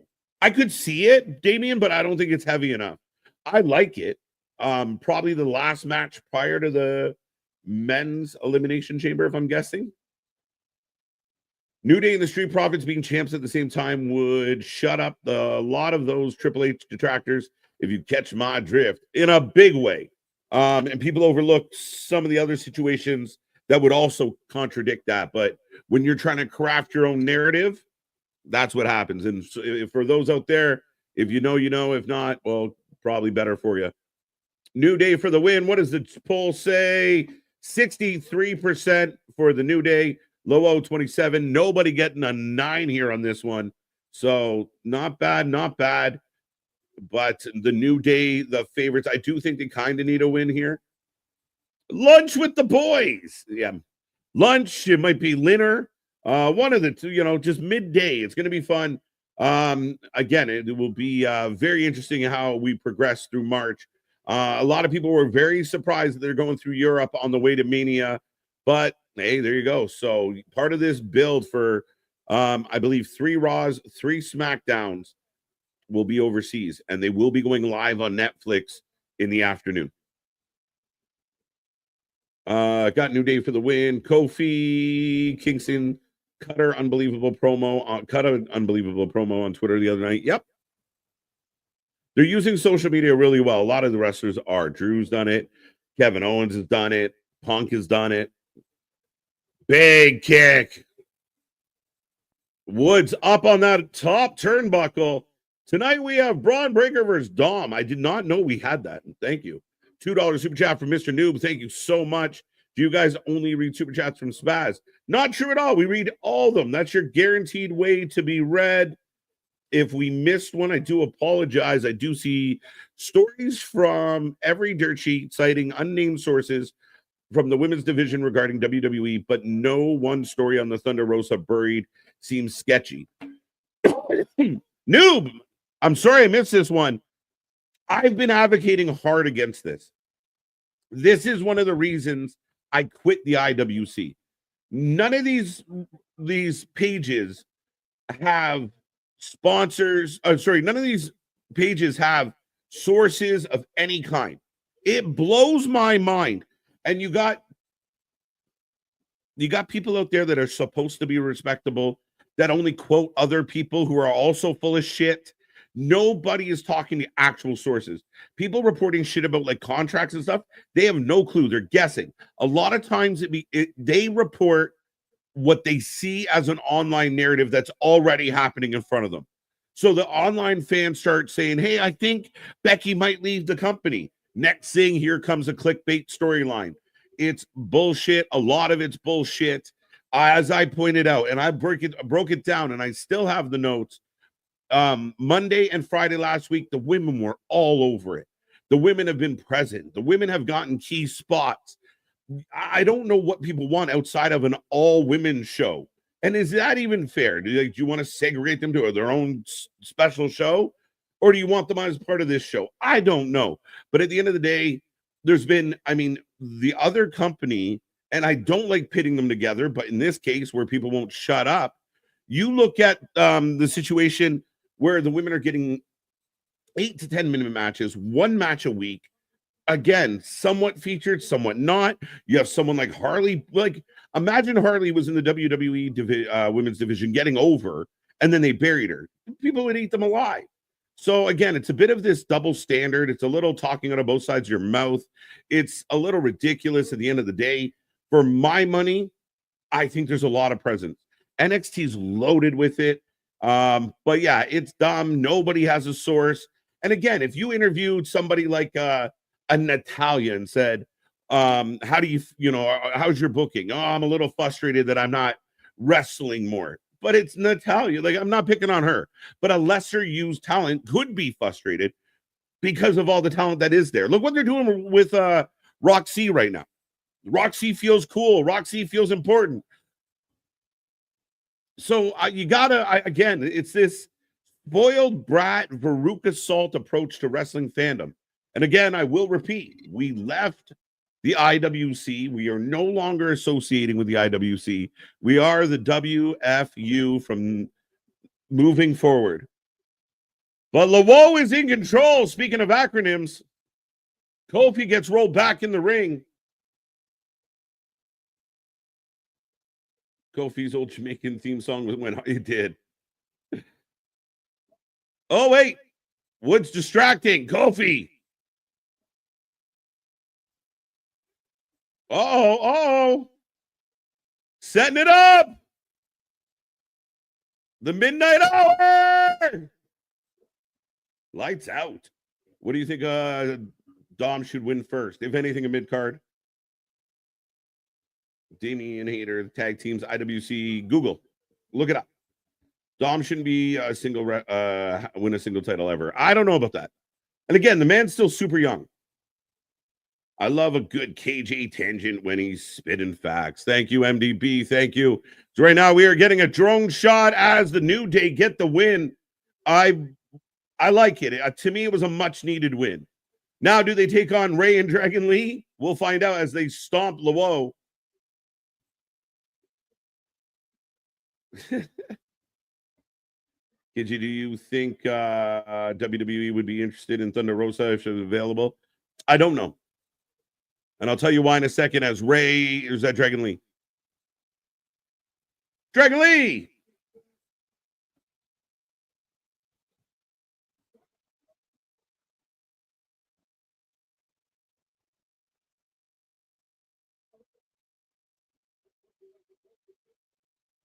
Oh, Xavier Woods kicking the head off Dragon Lee. I want to see Dom win the IC belt one day and the Intercontinental Championship. Or I think same thing. But yeah, no, I could see him being a mid-card champion. Why not? Larry, hashtag WFU. Folks, be using that. Let's go. Goofy IWC. Fickle. Daniel Bryan said it best. Fickle.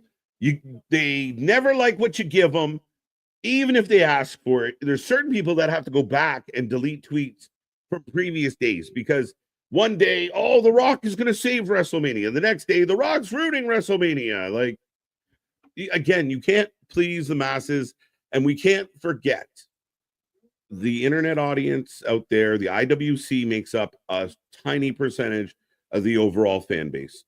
They're just a loud, vocal bunch. Hashtag WFU in the chat. Let's go. As we're back in the back with JD right now. 10 years of Finn Balor, by the way. New merch for Finn. Celebrating his anniversary. What's IWC? I told you, look it up. I was almost going to tell you, too. New Day wins. Solid 5-minute match. It was decent. It was exactly what it needed to be. Midnight hour. Let's go. KJ, I'm serious. What do you think about the New Day renaming themselves the next day? I didn't see that, but yeah, very interesting. Leave them the New Day. Yeah, I don't know. The next day. I don't know. I'd kind of leave it alone. Dragon Lee needs to get beat up. He just did. Bianca and Naomi, says Finn Balor. Jade Cargill. Maybe. Nobody's scared of Dragon Lee. No, not at all. But now you set up Dragon Lee with Ray taking on New Day. I thought Wild Mendoza looked phenomenal. Not that they'll get a push or anything, just impressed with them. I like them a lot. I think both of them can wrestle. They've done really cool things. I know that slingshot spot they've done a couple times has kind of gone a little bit viral with Joaquin flying through the air. But yeah, I got no issue with them. I just mean they've kind of become mid-card floaters and like the happy-go-lucky good guys with Ray. But I don't have any overall big issue with them. IWC for life. Haterade and tribalism make the world go round, brother. We coming to get you, IWC. We're shutting it down, artists. We're shutting it down, bro. The WFU is taking over. The powerbomb was clunky. That's being picky, Richard. Speaking of being picky, Richard. Well, speaking of clunky, or I guess how even you said before, of the loud vocal minority, but I'll take that. But yeah, no, all due disrespect to the IWC of The vast majority of negative conversation about wrestling stems from that. There's never anything that like I don't see expect, there's no pleasing you. yeah, like I don't expect everybody to agree ever. But I mean, We there's don't. certain We things. don't. No, but there's certain things where, again, it's just like you're digging so deep to the bottom of the barrel to make something a negative, even when it's glowingly great. It's just like, yeah, but there was a thread missing from his upper lapel. Like it's just that minute at this point. Yeah, there's minutia and then there's miscutia. But I like this from Ken of, are you a Rush fan? If so, what's your favorite song? Mine's 2012 2212 has Temples. I'm going to admit that I'm not the biggest of Rush fans. Really? Yeah, I'm not. I had a friend who was actually my goalie. He loved Rush, and I couldn't do it. My Like, dad's a hardcore Rush. Like Tom Sawyer, probably their best. That song. Is my Rush song. That is the one I know. The opening to that song is dope. And the only thing, I Love You Man, kind of makes me appreciate the movie I Love You Man. Kind of makes me appreciate Rush, slapping the bass. But I've never been a Rush guy. Geddy Lee's voice isn't my cup of tea. Kids is what he said that.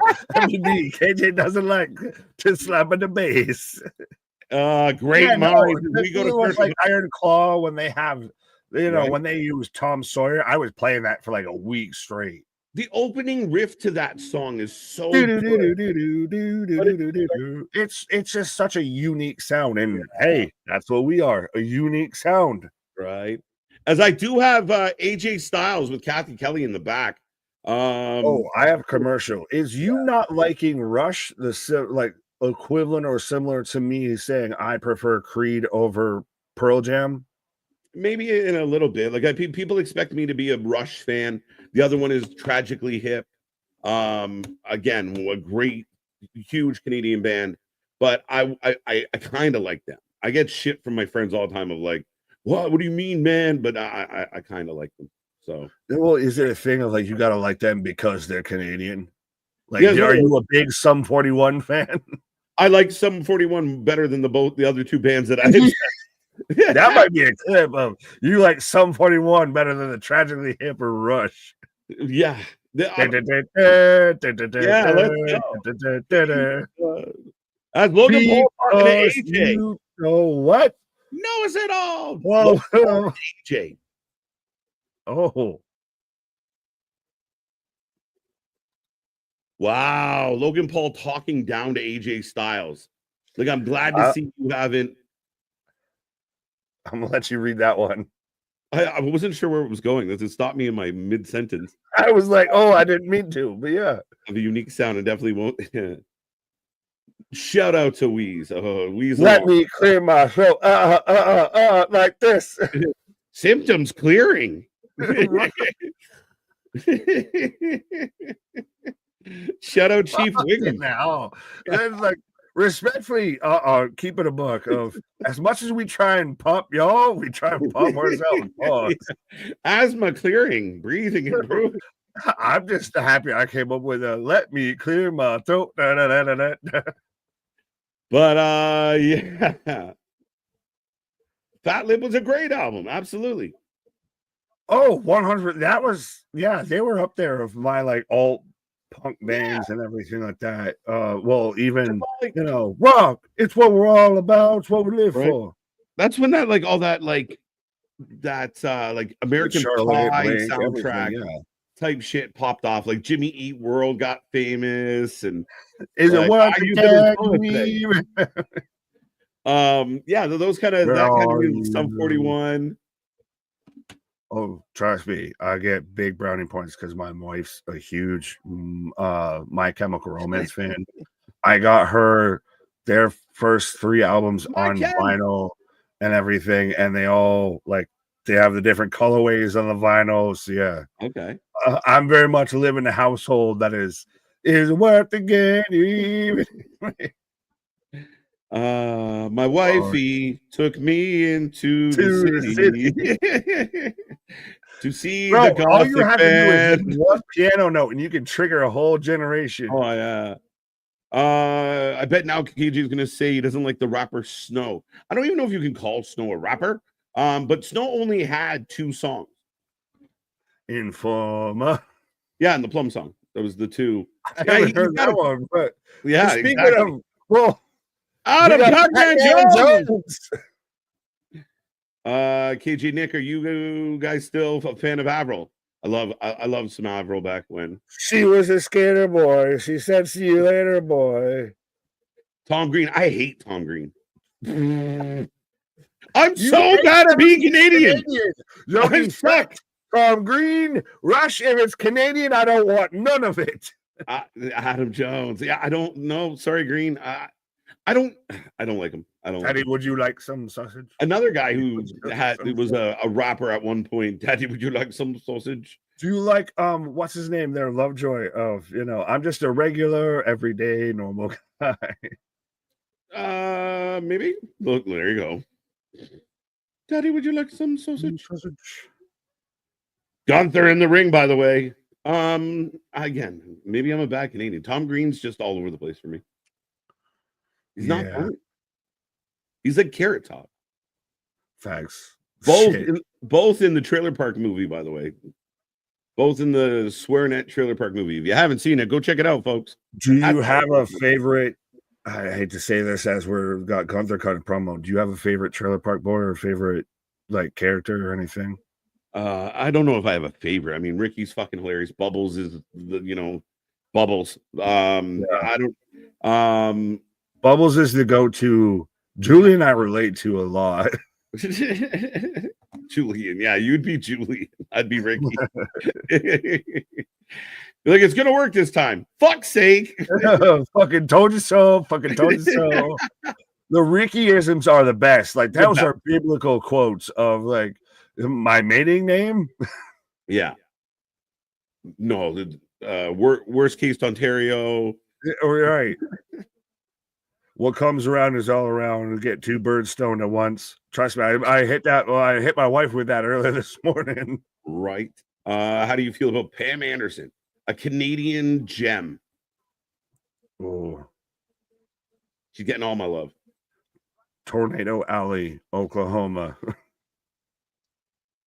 That's that view of Pam Anderson. Bieber literally was born 40 minutes from where I'm sitting right now. You were like, baby, baby, baby. Oh. My bum is on your lips. My bum is on your lips. On your lips. And here comes Tozawa, which is my cue. My cue to take a pause is when we see Tozawa. There you go. Well, Maxine Dupree out there, flexing off the abs and I heart alpha babes. And I might agree. But yeah. So we're getting Tozawa versus Gunther. And Tozawa has that 1,000-yard stare like this is a lamb being led to slaughter. Pac-Man, yeah, waka waka. Yeah, very interesting. Pac-Man, so that must have been a favorite of Pat McAfee. What? Here's Gunther. As I'm scrolling down, I got Spaz with a $5 super chat. KJ, as a fellow mother Canucker, I need you to spell out Celine Dion, but only the vowels. Excuse me. Well, he can do that when he gets back, but Celine Dion? I mean, that's that's pretty much how she says it all the time. But yeah, I feel bad at this point taking shots at Celine Dion. E-O? E-I-E-I-O?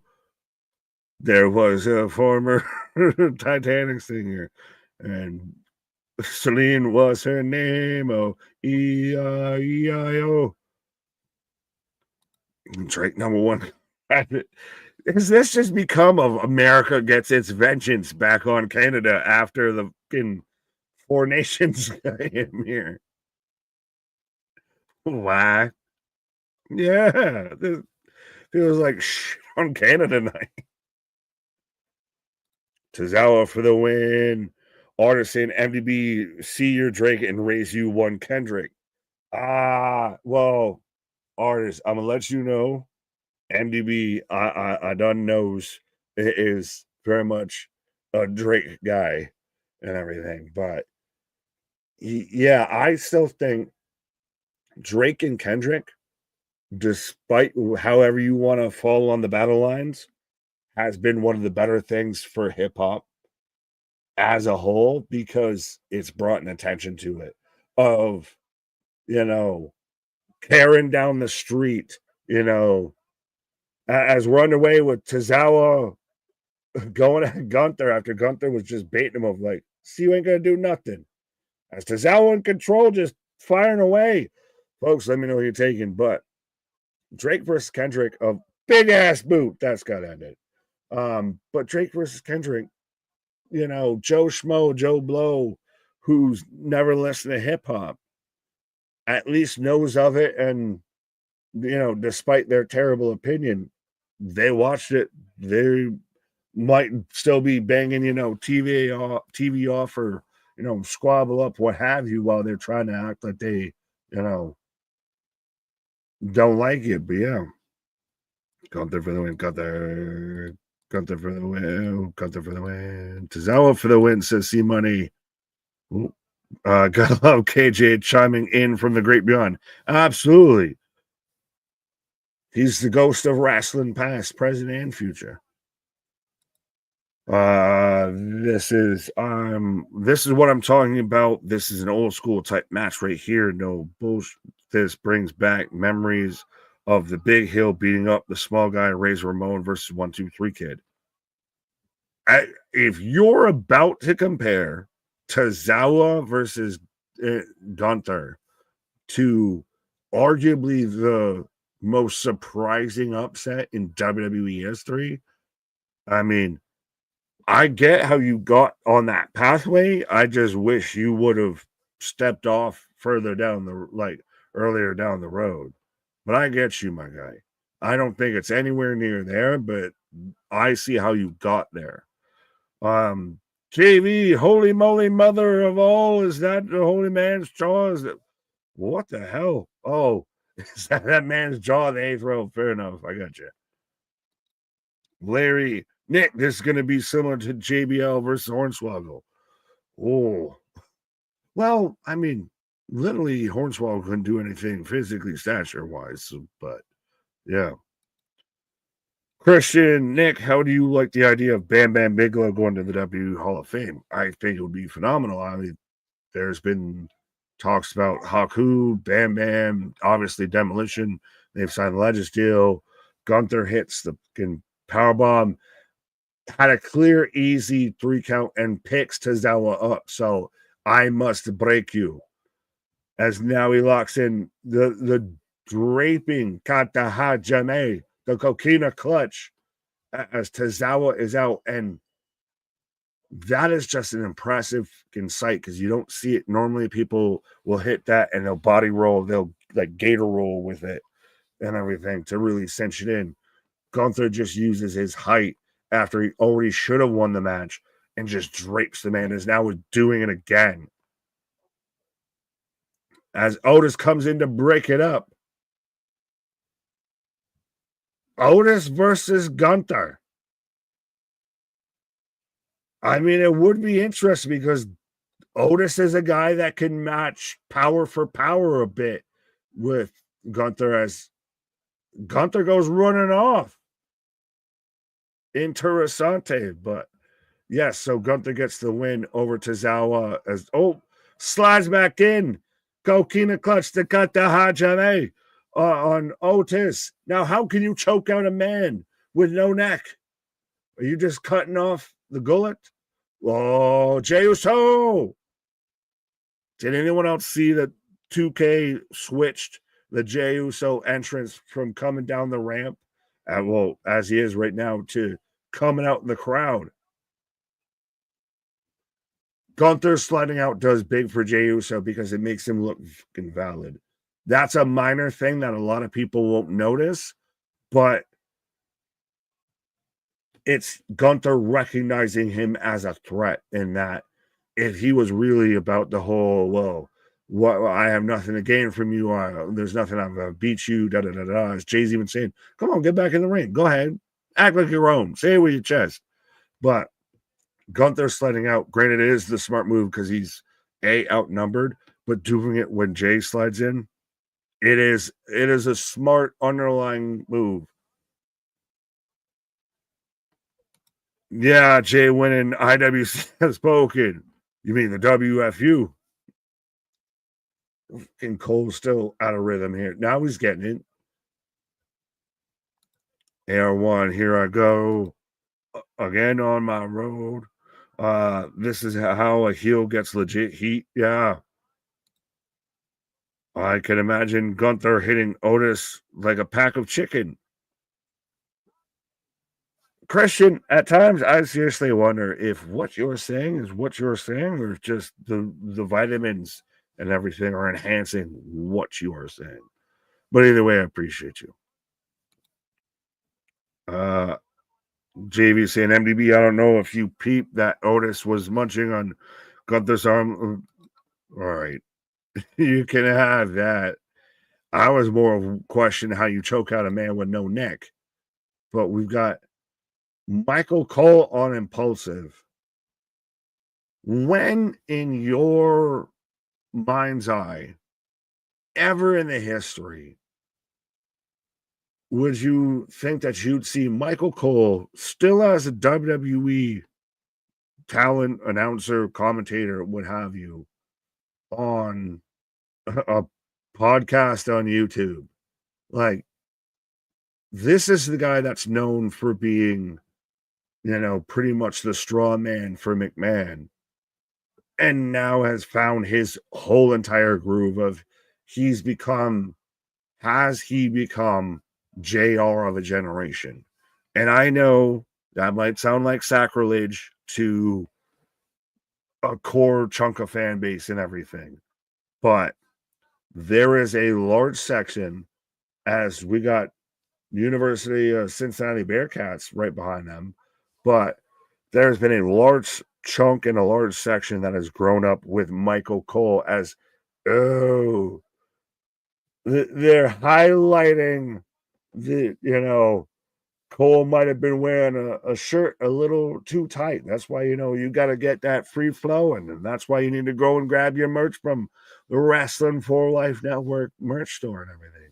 We got all the sizes for all your needs. We got everything you could ever want from a wrestling merch store. And we'll make sure all our fit smooth as a baby's bottom instead of, out here Hulkamania busting out at the waistline here. But back to what I was saying with Cole, he has been a bit of a voice of a generation for a bit here. He's been the staple. And granted, a guy like McAfee and Vince going away has really helped shine a light and helped let him blossom. But yeah, as up next, we're getting Lyra versus Dakota Kai for the Women's Intercontinental Championship. So let me know, folks, are you taking it? I do still think it's going to be Lyra. I know she's all upset I'm just the bird lady. I know Dakota been fighting back, been injured, all of that. I wouldn't be exactly shocked if Dakota gets it, but I would be surprised. I'll put it that way. Dakota hasn't been super consistent health-wise, and also Lyra still has been kind of the one pushing it, and they're behind her. Love it or hate it, however anybody else feels about it, they've been behind her since she was in NXT. As I'm in commercial break, but Lyra got Bird Lady. Could we see Ivy Niles get involved in the match? I think it takes away from that. I think the match itself is what a lot of people thought was essentially going to be the finals for it. So I think you just let that match be what it is, and I think it'll be a fantastic match. As we've respectfully arguably got about an hour left of Raw. They normally end in about an hour or so. They could go to 3. They could end earlier. We'll see. JV, I'm just going to continue to speak this into existence. Trish versus Chelsea Green for the U.S. title at Mania. They're going to be throwing hands and throwing blows and everything 9 seconds in. We've seen this on a hockey level.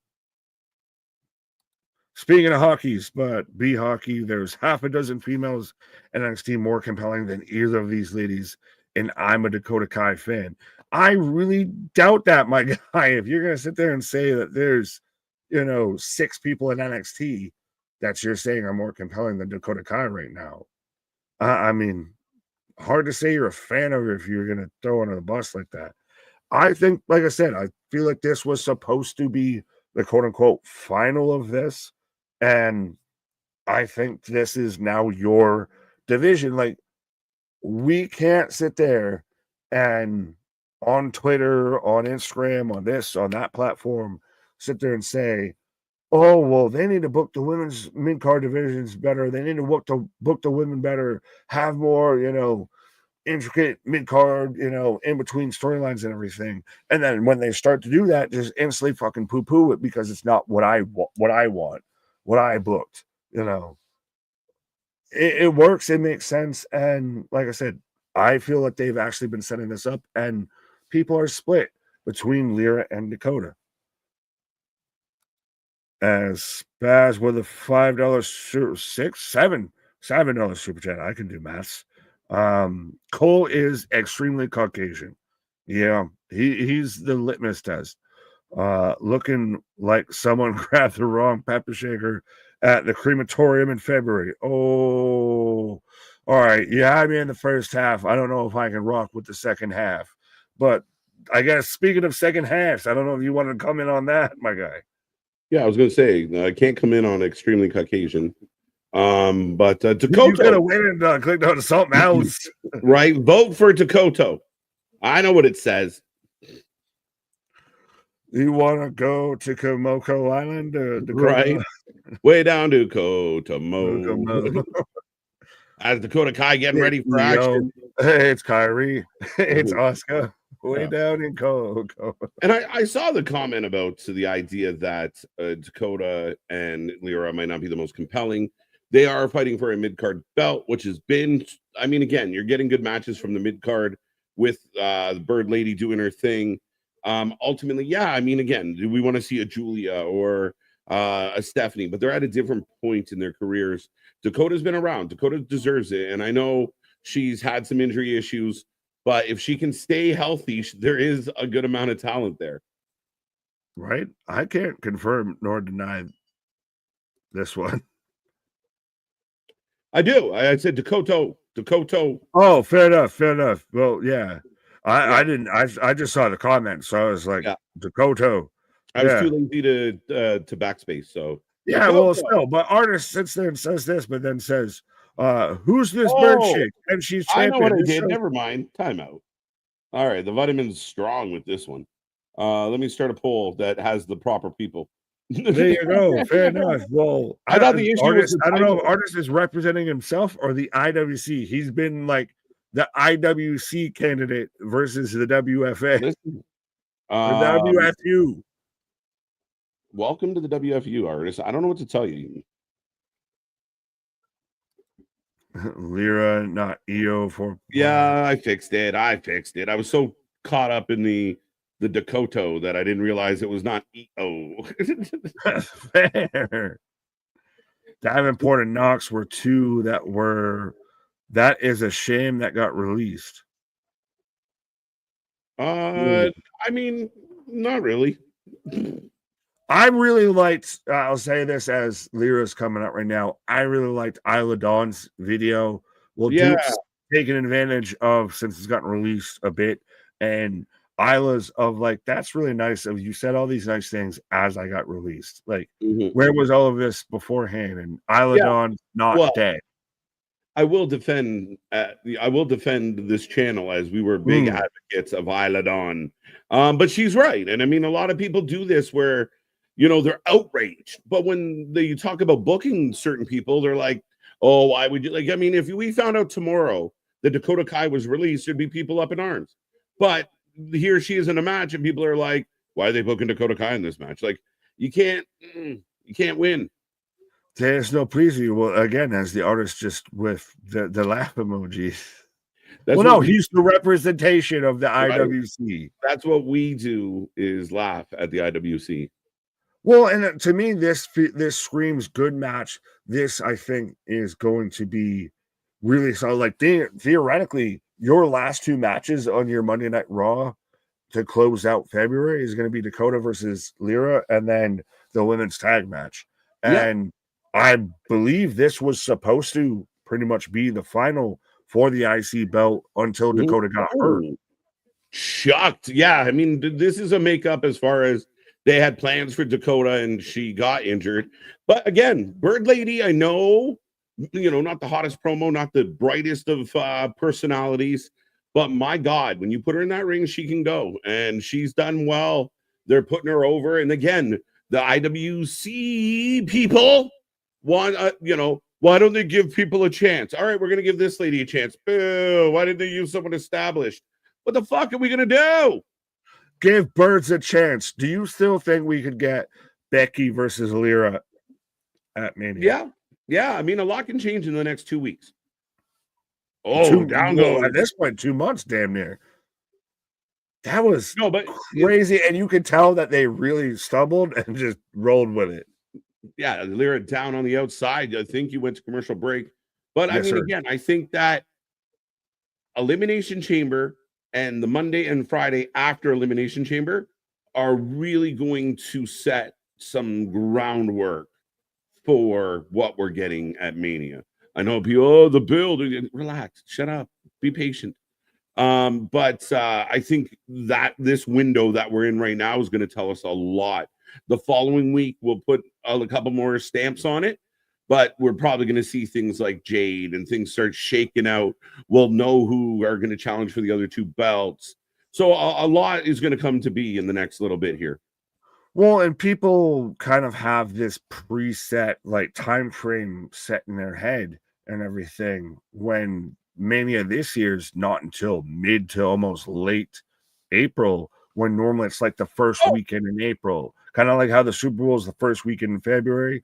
WrestleMania is normally the first weekend or so in April, but this year it's not till the 19th and the 20th. Yeah. So people are already like, oh, it's in trouble. We need Dwayne to save it. Oh, this needs to save it. It's so out of control. We had 2 matches announced, and people are already like, I can't handle this.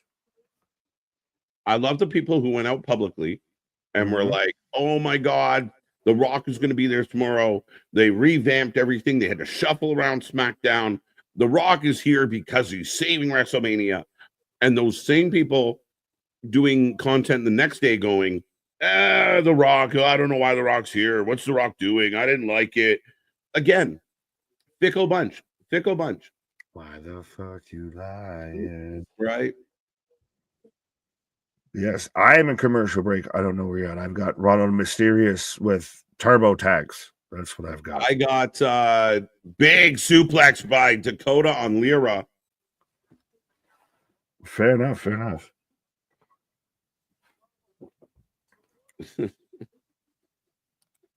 Misfit Wrestling Podcast. I'm all for giving Gunther awesome squash matches all the way till Mania. Perfect. That whole segment was perfect. That match was perfect. They gave us a reason to do it. Gunther destroyed that man. That big boot destroyed Tozawa. It turned him inside out. But yeah, I mean, this is perfect for Gunther. You let him decimate a couple baby faces. Jay runs out to be the hero. Gunther runs off. I like it. It was perfect. Perfect for the ongoing build. That is Jay Uso versus Gunther. And you really helped Jay, because that's when Gunther realized like an actual threat had entered the room. And now this is when I need to hightail it out of here. Versus like Otis is out there. You ain't nothing. I'm going to sit there. Even though you ain't got no neck, I'm going to choke you out. Right. But Jay shows up and he's like, all right, best I get out of here. Right, as both women on the top. Lyra is setting up.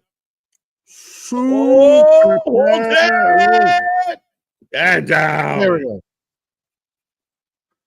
Oh. You have this one a bit, but yeah, Ibu and Meltzer are the worst. Well, we got a shirt about one. Oh, sorry, wait. Just sorry. Bird Lady sold the shit out of that bump. Well, did she sell it or did she actually hurt herself? She might have gigged herself for real, for real. That was wicked. Ouch on the suplex. Heating up Gunther just so he could lose. I mean, again, you're going to build up somebody. Do you want the match to matter? Be hockey. I'm sorry. Jey Uso's winning for sure. And again, if you can't see past the t-shirt, if you want to be a sheep like the rest of them, sheep on off the cliff, because that's all that is. That's a sheep mentality. You're not paying attention to the wrestling show if you think it's just about the t-shirt. Lemming, and even then, still, if it is just even about the t-shirts, I'll grant you this. Well, guess what? The t-shirts still fucking sell. So guess what? They're gonna go at times with the guy who's selling merch. Like, you can not like him for being over, but guess what? He's fucking over. So tough shit. Run from it, hide from it.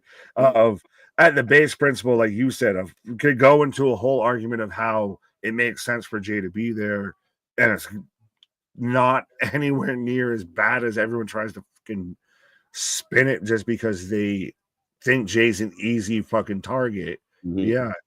I want them to do new things. They do new things. Why aren't they doing the same old things? Yeah, not many people had Jey Uso on their bingo card for Rumble. So suck it up. Yeah. But two count on the replay right now. As Lyra going to the second rope. The crowd's into it, chanting, "This is awesome." Oh, super kick. She seems okay now, MDB. She sold the shit out of throwing that suplex. Yeah, well, yeah, she was the one hitting it. And, chiropractor. 1, 2. Dos, amigos. There you go. There you go. Oh, that's the one I want to see from artists. I like this. Dwayne Sung. Dwayne Sung. Listen, the internet's still undefeated, man. Like, instantly, all of these clips came out. I had the video of like Raiden trying to save Raiden trying to go after Show. It's fucking hilarious. Like, they just keep sticking on everything. I want your soul. Your soul is mine. When they take Luke's brother in the beginning of this shitty movie. Oh yeah, Liu Kang. Oh, Penta Driver. Yeah, that's a Penta Driver. And she gets the win. She won with a Penta Driver. That's her finish. I know, but that's weird that you had the same finish almost back to back a little bit. He didn't get the pin. That's bad booking. That's the only thing that's bad booking. He didn't even do his finish. He didn't hit I could have sworn he hit a Penta Driver on. He got chucked out of the ring. He didn't even get the win. Oh yeah, fuck. But Dakota Kai Lyra trying to give love to Dakota, but it was a little. They looked like they were about to smooch for a second. No, Keith. Now Keith. Getting Tyson with the. This is interesting. Nice solid win for anyone out there. The crowd so shout out. Someone mentioned in the chat earlier, what if Ivy Nile gets involved in this? Oh, let's go. Let's go. Ivy Nile. I like it. Am I wrong for half a second? I thought it was Shayna Baszler coming out, and then I was really like, no, that's too short, too blonde, too short. Right. She's ripped. Again, somebody that's new and up and coming. They're really using. You're making Ivy matter here. What's that? I said you're making Ivy matter. You're establishing a contender. Mm-hmm. What a statement. I agree with Pat. Let's go. I like this a lot. It's surprising, but it really works. Like, you're establishing a challenger, a contender. You're filling out that division. Yeah, Misfit, I don't think they're supposed to. Ivy's associated as a heel. So you're not going to get a huge pop. I don't know if they didn't care, but they are chanting "You suck." So yeah. Well, nah, go ahead. Oh, sorry. Wrestling Crowd just said I think she was supposed to kick out. No, everything No. went.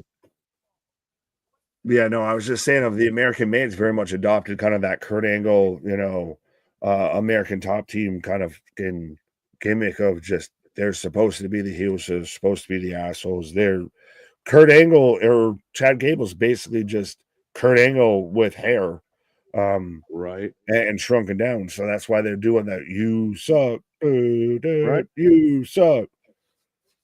What people are really bothered by is Rock doing the Mr. McMahon angle and telling everybody in the press conference how Cody were laughing about it.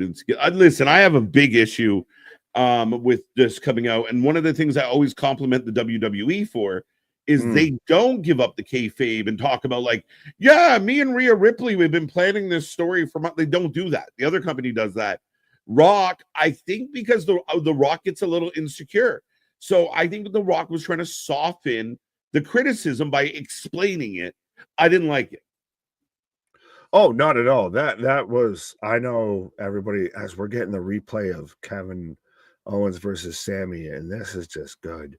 But I will say this real quick: of a lot of people kind of already know kayfabe to an extent has died, or at least thanks to Twitter, thanks to Super Indie Smarks and everything like that. Kayfabe's at least on life support. Right. Dwayne, of all people, just took a fucking knife to it and just was carving it up. Like just ended all of that. Of sits there and talks now in the third person of like how, well, when I can be out there and saying I want your soul, that doesn't mean like you just tore down everything we just saw like an hour ago. At least wait until like 2 to 3 days afterwards. At least wait till the body's cold. You're out here carving this shit up while the body's still steaming. Yeah, say less. Say less on the mic. Say less at the press conference. Say less. Well, don't have a fucking press conference. Let's start there. Don't have a fucking press conference. Yeah. Ivy lost. They would have been better letting that linger than anything Dwayne said coming out of that. Right. Ivy lost last. Yep, that gives her a reason as a heel to be pissed off and beat up some people, as she did. Right. I like this. So I told Shane Sung, your gimmick is mine. Your gimmick is mine. Right. Like a lot of people were like, well, maybe, Cody says no, and it's the world title versus the people's title. I'm like, the people's title doesn't mean shit. It means so much less. Sammy backstage earlier today with Jackie Redmond. Why have they lit this up like it's a fucking interrogation? I like it. It is setting the mood, dude. Setting the mood. Yeah, but still, like, why would you normally want to light it that way? Like, what room do you have in the stadium, in the arena that's lit like this? Right. Well, and now, I mean, on a serious note, and this is why it's lit dark. Sammy taught, Jackie said he was at your house, man. And that was as close as you could get to the days of old, to where you have Triple H breaking into Randy's house, you have, Pillman's got a gun, all of that, without doing that. I was totally ashamed of myself. I like how everyone's emotional. Sorry. Absolutely. No, I was just going to say, I like how everyone was online of like, I bet you KO just walked in right afterwards. It was just like, hey, Uncle Kev's here. Right. Well, that's what his next video in the car was like. Yeah, me and Sammy were laughing about the angle that we just did. And people think, that's the post-car press conference with Kevin Owens after he was stalking Sammy at his house. I went inside, had some poutine. It was awesome. Right. How about that? This is really good. And I know some people like my buddy MDB, not the biggest Sammy fan. Dude's talking with emotion right now, talking from the heart. Like he is really hurt by all of this. You tell it, Nick. Yeah, I don't know what I said, but yeah. Well, you tell it, Sammy.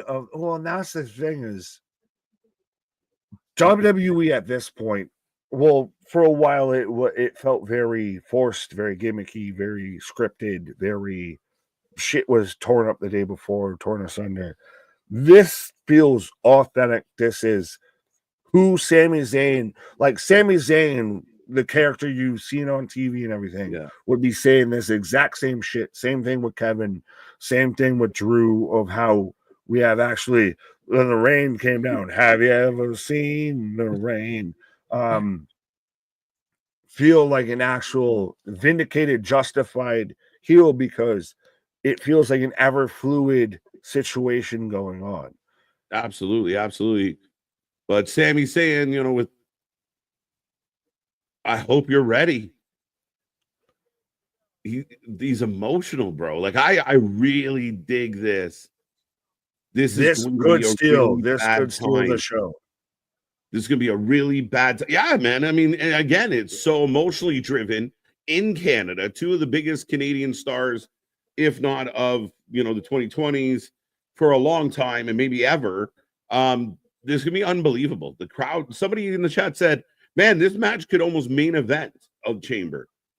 I think there's bigger things going on in the Chamber, but again, this match is going to blow the roof off the place. It's a match we thought could have happened at Mania, and instead now we're getting it at Chambers. So do we get Sammy Cross, a Kevin Owens, Randy Orton at Mania?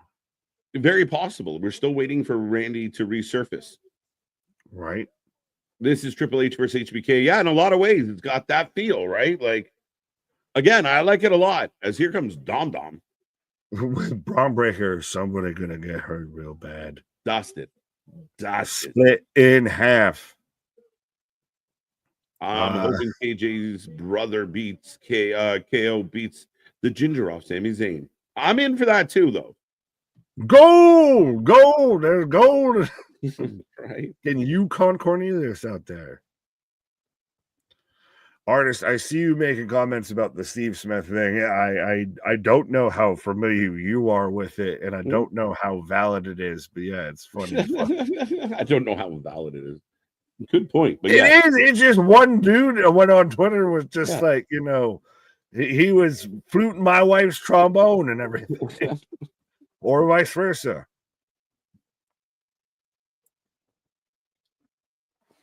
As I'm in commercial break, sir. Potential. So do you think and again, it's been a question because it's still ambiguous and everything when it comes to Raw. So you think we probably got about an hour left? Yeah, probably just shy of an hour. But right now, just if anyone's curious, I got Bailey getting shit talked by Roxanne Perez. I like it. There you go. Well, guys, Steve apologized already. Well, I never apologized for something I didn't do, so I'll just leave it at that. He said sorry. Moving on. That's just high in Canada. Yeah, right? Braun Breaker for the win. I think so. 100%. Him versus Dom. He's about to get broken in half. Yeah, I think so. I mean, again, yeah, for sure. Plus, the Judgment Day is having a lot of troubles. This will tie into it. Now, we've talked about, say, a Malachi and Aleister Black or a Rusev, Miro, what have you, showing up to challenge Nakamura. Does anyone show up to challenge Braun Breaker? Well, if you brought Rusev in and he wants to go I will redeem you. Goes after Braun Breaker? A Hoss fight. And if Braun goes over, that's a big veteran, former champion that you get to go over. And a big challenger, one that can, kind of neutralize the strength advantage. Yeah, not so hot and flexible.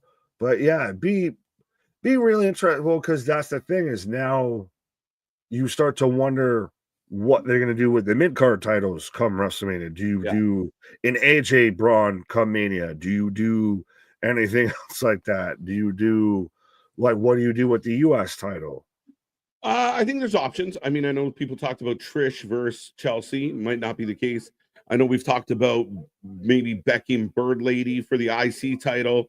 I think there's opportunity there, and I'm a little. Again, if we don't get Becky, I think there's a couple options on the women's side. Maybe we do get something like a fatal 4-way or a ladder match for the women, but who knows? I mean, I think again, we got lots of time.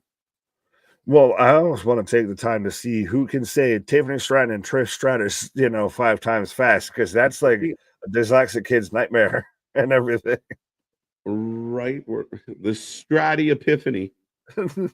It's Striffy time. Striffy time. Well, you said the thing in the fucking group chat to where there was an actual like somebody working at the fucking counter in the airport that was just hitting the Tiffy time. I see you. I know you. Right.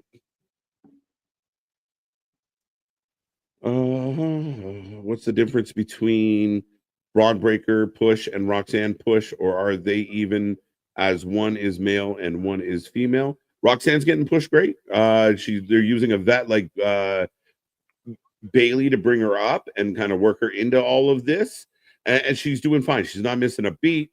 She just cut a promo on Bailey backstage, and actually is sharp, really well put together. But Braun's on a different trajectory. When you Braun has an easier path to where he's going, where Roxy kind of physically and actually is running along the path a little, she got a few more steps to take to get where she goes. Well, I mean, short legs versus long legs, but to me, it's like we even said at times with us of, compared to somebody that might be like, that, it's just time more than anything. Braun's been on the main roster longer than Roxanne has. If Roxanne would have gotten called up the same time as Braun, we'd be having a different discussion, I feel. True. Probably an IC title or in the mix for it. Oh, yeah. She's probably right now, if she's IC title, US title, she has a mid-card belt. Right. At least. We're getting a replay from AJ Styles pancaking Dom Dom last week. So Dom Dom just taking all the L's. Right. Well, the Glowest Tag Team. Let's go. TC2, by the way, is what MDB's calling Trish and Tiffy. No, that's that's Terminator 2. That's with the T9000 or T100 or whatever the fuck. Right. Oh, they replayed the t-shirt grab. Oh, that was smooth as shit, my guy. Right. Braun. 74% of the chat going for Braun, 11 going to Dom, 14% going nobody. So 3% more going for nobody over Dom. Not wrong. Has the better advantage, honestly, of a disqualification, what have you, versus,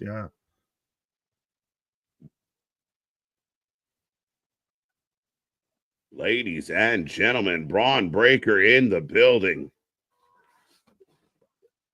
I'm still going to say it's Naomi or Bianca that attacked Jade. Oh, it is. And now we're debating, is it both? Is it Naomi or is it Bianca? We don't know. I put my chips on red and black and hope I'll hit on the fucking roulette wheel. Right. Like, it's not Bianca. Fair enough. I'll let you have that in a second. I don't think the whole Liv Raquel thing was a weapon of mass distraction. Yeah. It's between Naomi and Bianca. I think Naomi, you think Bianca. Present your case why it's Bianca. Just Bianca. I mean, if she goes heel, kind of like we just saw with Montez, I mean, there's opportunity there. But again, it allows her to kind of go back up the ladder. Where you talk about her taking on Rhea Ripley, it makes a lot of sense for her to do it as a heel. I like her a lot. It could be Naomi. I think it also could be both of them. They both said, fuck her. We're done. But you need a follow-up match out of it. Mm-hmm. And that's pretty much that's the linchpin why I say it's Naomi, because Naomi has the match with Bianca or with Jade. Bianca has the match with Rhea. Right. You don't switch that, and if you're going to not do that, then you get Bianca versus Jade. Naomi just fucks off, I guess. And then you get Io versus Rhea, which I'm not mad at. But if we're going to play within the realm we're at, that's where I think they go. Yeah, I just I think part of my feeling towards the situation is I think Bianca's the better of the two talents. Well, The stronger yes, of the two but talents. So I'm just kind of leaning. But again, I mean, again and again and again, it's going to be interesting how they roll it out. I think again, it's another example of we're guessing. As Braun has Dom on the outside with Finn and Carlito, I think. oh well, I have Dom in the ring with Breaker trying to hit a super. Oh, No, I have Dom stomping on Breaker. I have Braun hitting a just tossing this man into a back suplex. So I don't know if I'm ahead or behind, but I paused if I'm looking at Braun Breaker smiling. He's Big back. smiling. I feel like Mick Foley or Jim Ross talking about Mick Foley. I just got a big back body drop. Yeah. Big knee to the gut. I just got the knees, so we're fine. Carlito yanking Braun out to the floor. Just that, and I think we're perfect. Okay. Yeah, as they got Dom hitting a tope con Mysterio. Bianca versus Rhea equals Bianca winning. She never lost at WrestleMania so far. Interesting. And again, if she has a new attitude, I could see it happening. It should be Isla Dawn. Yeah, I was gonna say I like the artist now just playing devil's advocate with the IWC here. I like the gimmick of that Jade Angle was done, it should have been Isla Dawn. I loved Isla Dawn. Yes, a diehard Isla Dawn fan. Wherever she goes, with the book, I would have taken Isla Dawn over Alba Fire. I would have put that fire out. She put Alba Fire with Kylie King. You were about to say with herself? With Kylie King. Oh, Dom going to the top. Right. Grabbing the legs. Come on, Oregano, get in there. Yeah, we forgot about our boy Oregano. Adding the seasoning to this officiating. Right. Set up for the superplex.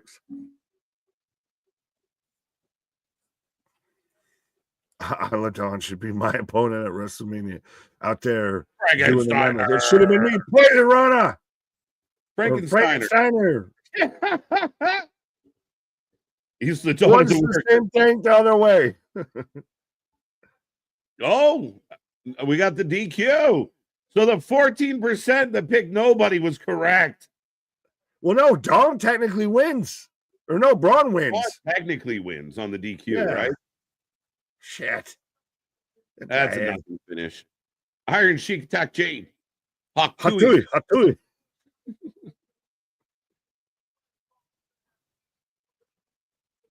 Have most of the matches tonight been DQs? Lyra was a clean finish. Gunther was a clean finish. What else do we have? Lawo was a clean finish. Fair. So that's 3 clean finishes. Big spear on Carlito. Now that was cool. That man. He should have spit out the apple as he ate the spear. Oh. And the crowd is barking. But if you get the demon Finn Balor versus the dog face gremlin Braun Breaker, he puts on the headgear. He puts on the headgear. Chucky introduces him, does the intro for this man coming out here. Whoa, somebody mentioned in the chat, and his cousin, his brother from another mother, is signed to an NIL deal. Do we get the Steiner Brothers 2.0 at some point in WWE? Maybe. That'd be cool. Those two are a fucking monster. The crowd barking for Braun Breaker. Again, Finn Braun's not a bad thing at all. The nice little tease there. It'd be hilarious if Finn comes out all demoned up and give him the big entrance. And right before the bell goes, Braun, because he's taking on the demon, puts on the headgear and straps in. Let's go. And just spears the ever-loving sugar honey out of him. Yeah. Just one spear, and then you get Finn like, right? He does the fucking fish out of water shit.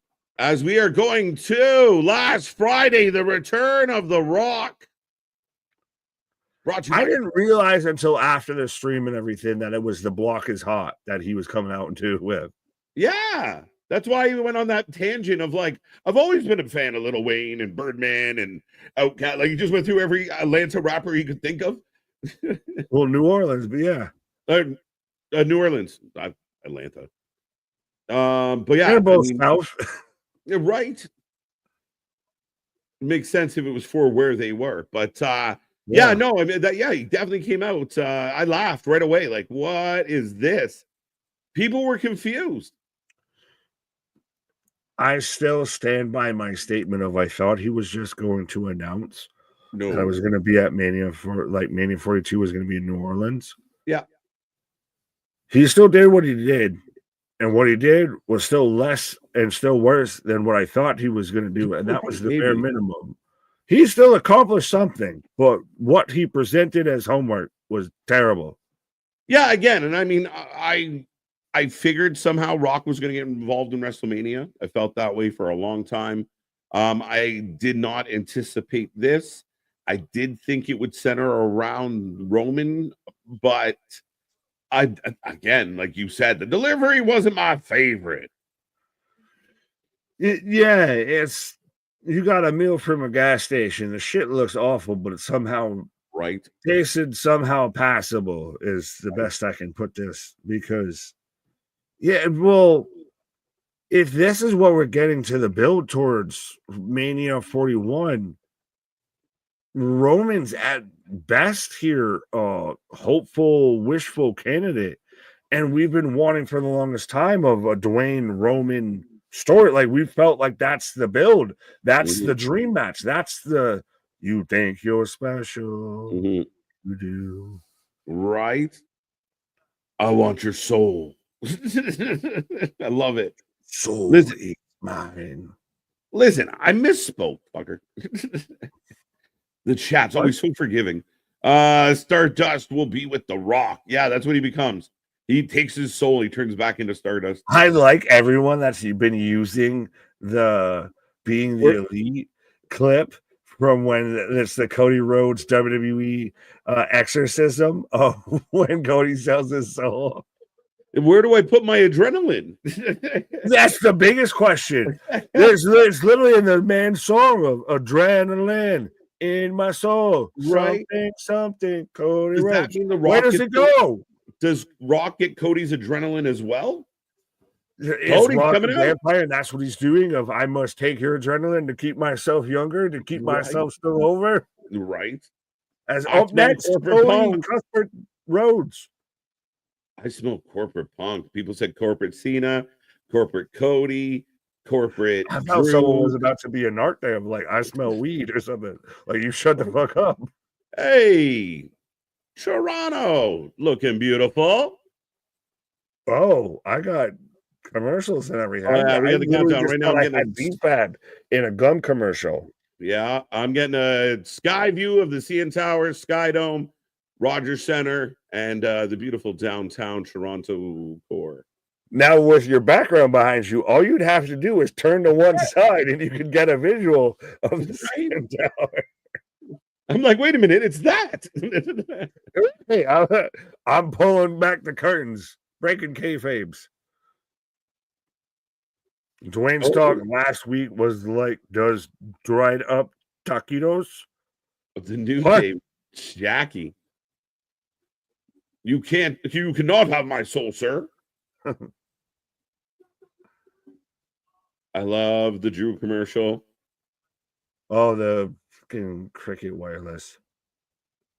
Hey, corporate champion out there doing commercials, shaking babies and kissing hands. Right. Holy shit. Kofi screaming at the fans, yelling at them. You can get the hell out. We're lovely people. We're lovely people. Just don't provoke them. Right? Let your soul glow. Okay. Soul glow. Roman versus Seth at Mania. I don't know. Like, I mean, again, for what though? Like, what would just a grudge match of old friends? Just the initial thought, well, I mean, honestly, of fucking story that's 10 years in the making of you backstab me and you me over. And think about it, after the Rumble, everyone was talking about the potential of a triple threat between Punk, Seth, and Roman, and then Big Dwayne Johnson showed up and all of a sudden changed the landscape. Yeah. Thank God for the New Day. They're getting booed. I think CM Punk will take the Rock's offer if Cody does not.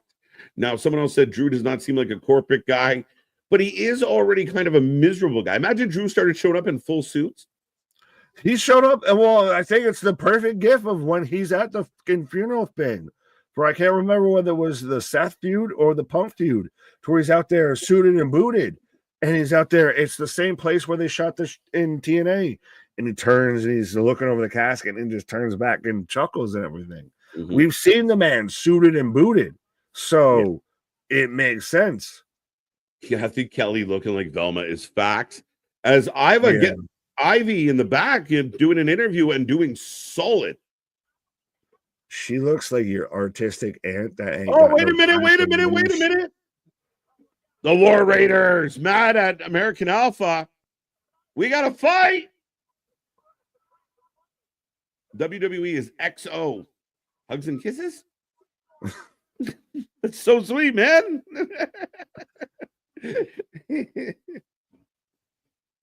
And I got Cody Rhodes. Adrenaline. Is it still in his soul? For now. He wants his soul. He's leaking. I like how you mentioned The Simpsons earlier, but I like how everyone's going back with Cody with this of like the episode to where Bart sells his soul. Right. It's like Dwayne rowing a boat where it's just him and Cody. Right. Didn't The Rock send Drew a... Yes, he did. He did. Yeah. Oh, I'm interested to hear from him tonight. Yeah, it'll be very interesting to see what he says. And will it help the overall feel of Friday? Like, okay, now we're getting a little more into this, so it's not so... Does it need to? Is it, when you have road construction and they fuck up the patch up on the hole, and this is the fucking paver that just comes through to smooth down everything. Smooth this out a little, yeah. Smooth this out a little. Whoa. WWE is so goddamn corporate. Yeah, I mean... You mean the corporation that's a corporation that's run by billionaires and is a publicly traded company is fucking corporate? You mean the publicly traded company? You mean McDonald's is corporate? Do tell. Drew goes corporate and wins at Mania with Rock's help. That'd blow my mind, Willard. It would. Like, I mean, some of these scenarios would be like, holy shit. Right, and due respect for of taking the piss out of, but it is very much that's the angle they're going for with this. That's what they're trying to do with this whole final boss shtick. Yeah. The Rock's dad is the soul man. The story writes itself. I need to bring my dad back, Cody, so I need your soul. I saw that's funny. It's a good concept. It was fair to execute. You drew up a good ass play. You drew up Spider 2 Y banana, and all of a sudden the fucking wide receiver on the far left is taking the fucking snap for no reason, and it fucked up. Right. As Cody's got the mic, folks, we're gonna try and catch what he has to say here. I'm pretty certain what we're supposed to talk about.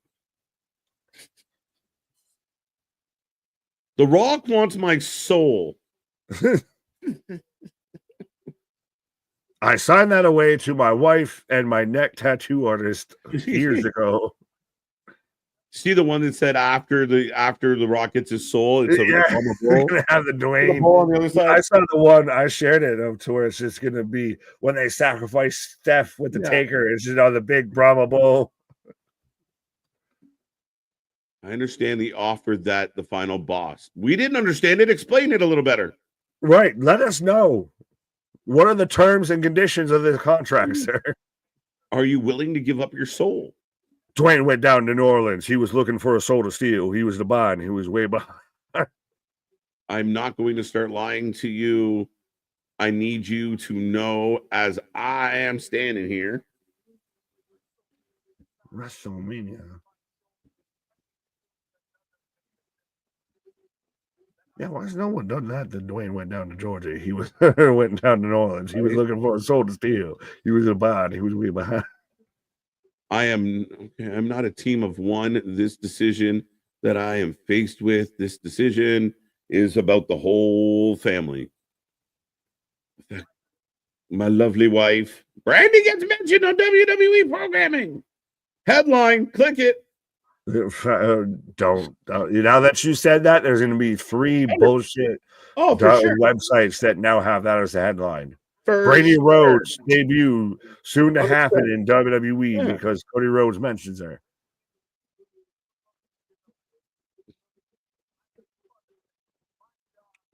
Now, does he mention his brother? Probably not. Even last time he gave a speech, he was like, I have siblings. Dusty Chance break out. Now you see, Cody, you can't be out here telling your soul out here to Dwayne, baby. It's hard times. It's hard times out here when the final boss out there asking for your soul, but you can't be doing it. Yeah, Brandy and Jade have to run it back. Who told you it was open mic night, biatch?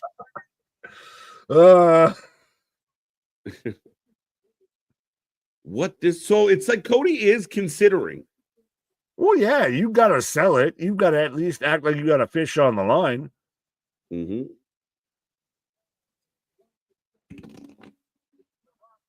I can have everything I've earned. Seth, somebody called this in the chat. Oh. Seth now, is it interesting though that Seth's been could Seth historically the corporate guy?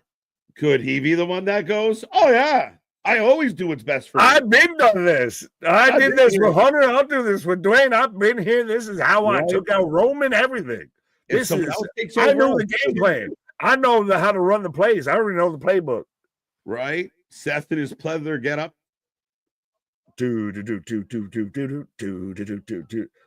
That's awesome. Excuse me, Justin. Cody, dark color match in AEW. Is there more thought to that, J-Boy? Braun Breaker? Seth to bring up the authority days. Yeah, kind of.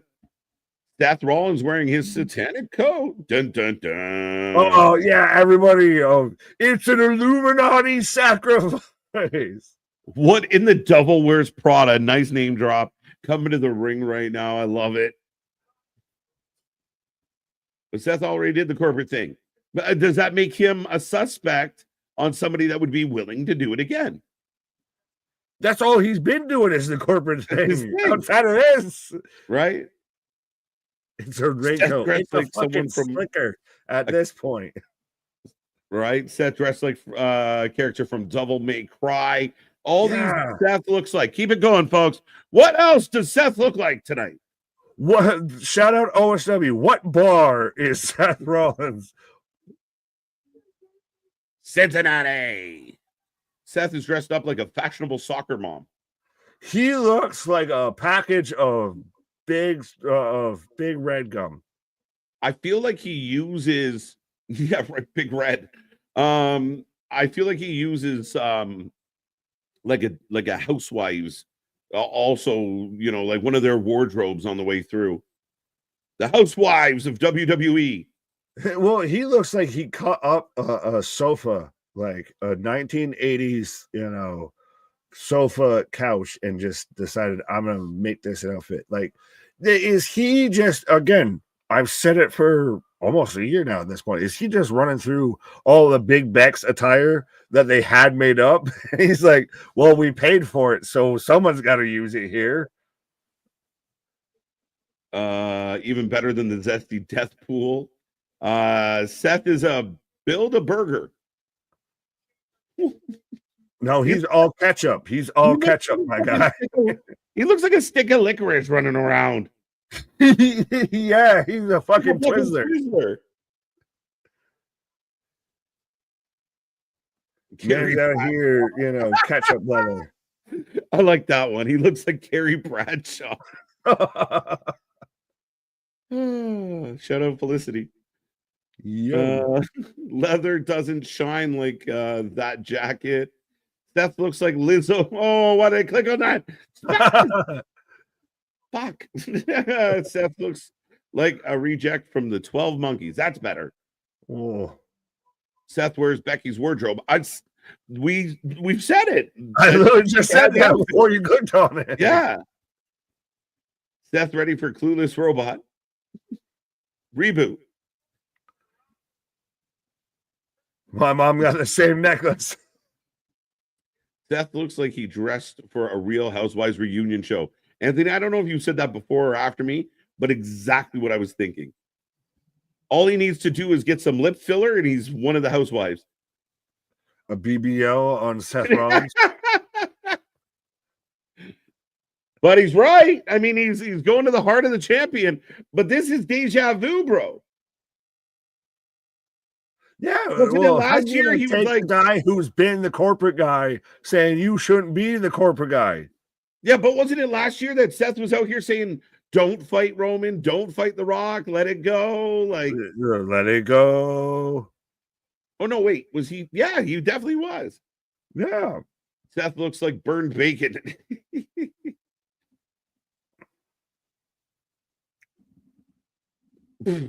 That one's funny, but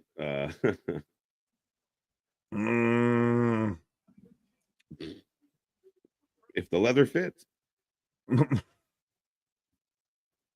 might be a leather like a fruit by the foot. No, she looks like a vegan ass fruit by the foot of like one of those of there's no artificial sweeteners of purely organic. Like that shit looks like fruit leather.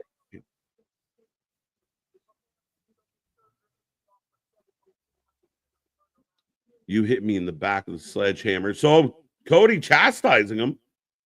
You hit me in the back. Yeah, you are not. You ruined the shield of sin here, sir. You also hit the shield in the back with a chair. The authority. You brought up the authority. Get him, Spaz. Oh, son of a bitch. Seth looks like a prop from the movie Get Smart.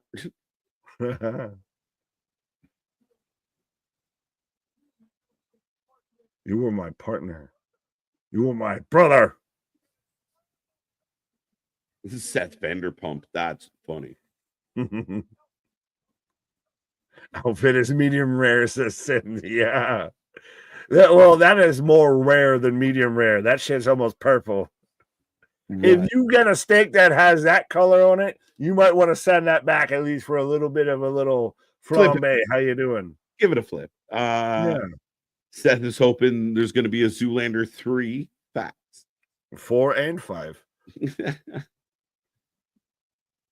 Becky wishes she dressed that good. Yeah, Becky comes out in jeans and a t-shirt. Her husband comes out with a potpourri of fashion. I mean, what's it say about that marriage? Tells you a lot. Mm-hmm. Cody burning Seth. Cody lit Seth up.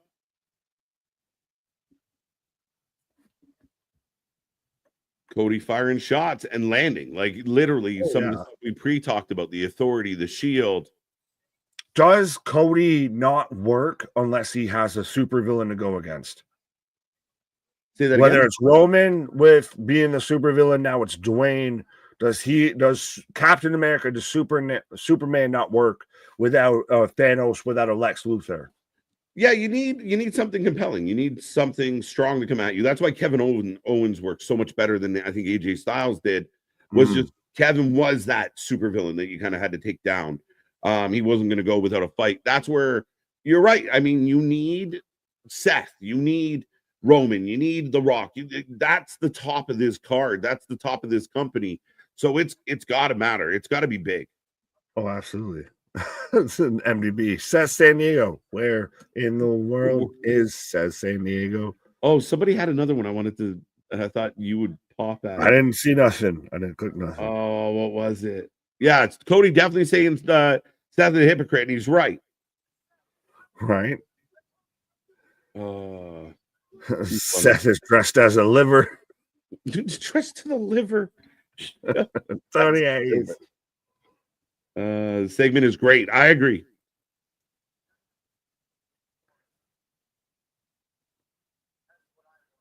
Pomegranate juice. Yeah, fucking cranberry Seth Rollins out here. But this is like this does a bit work from the way Seth's going at it, of like almost to an extent of I've been there, that ain't you, dog. Like you're the good one. Don't be me, essentially. Right. The sleeves rolled up on the jacket make it worse. I'm just saying. But yeah, how much clothes cost in the Matrix there, Seth?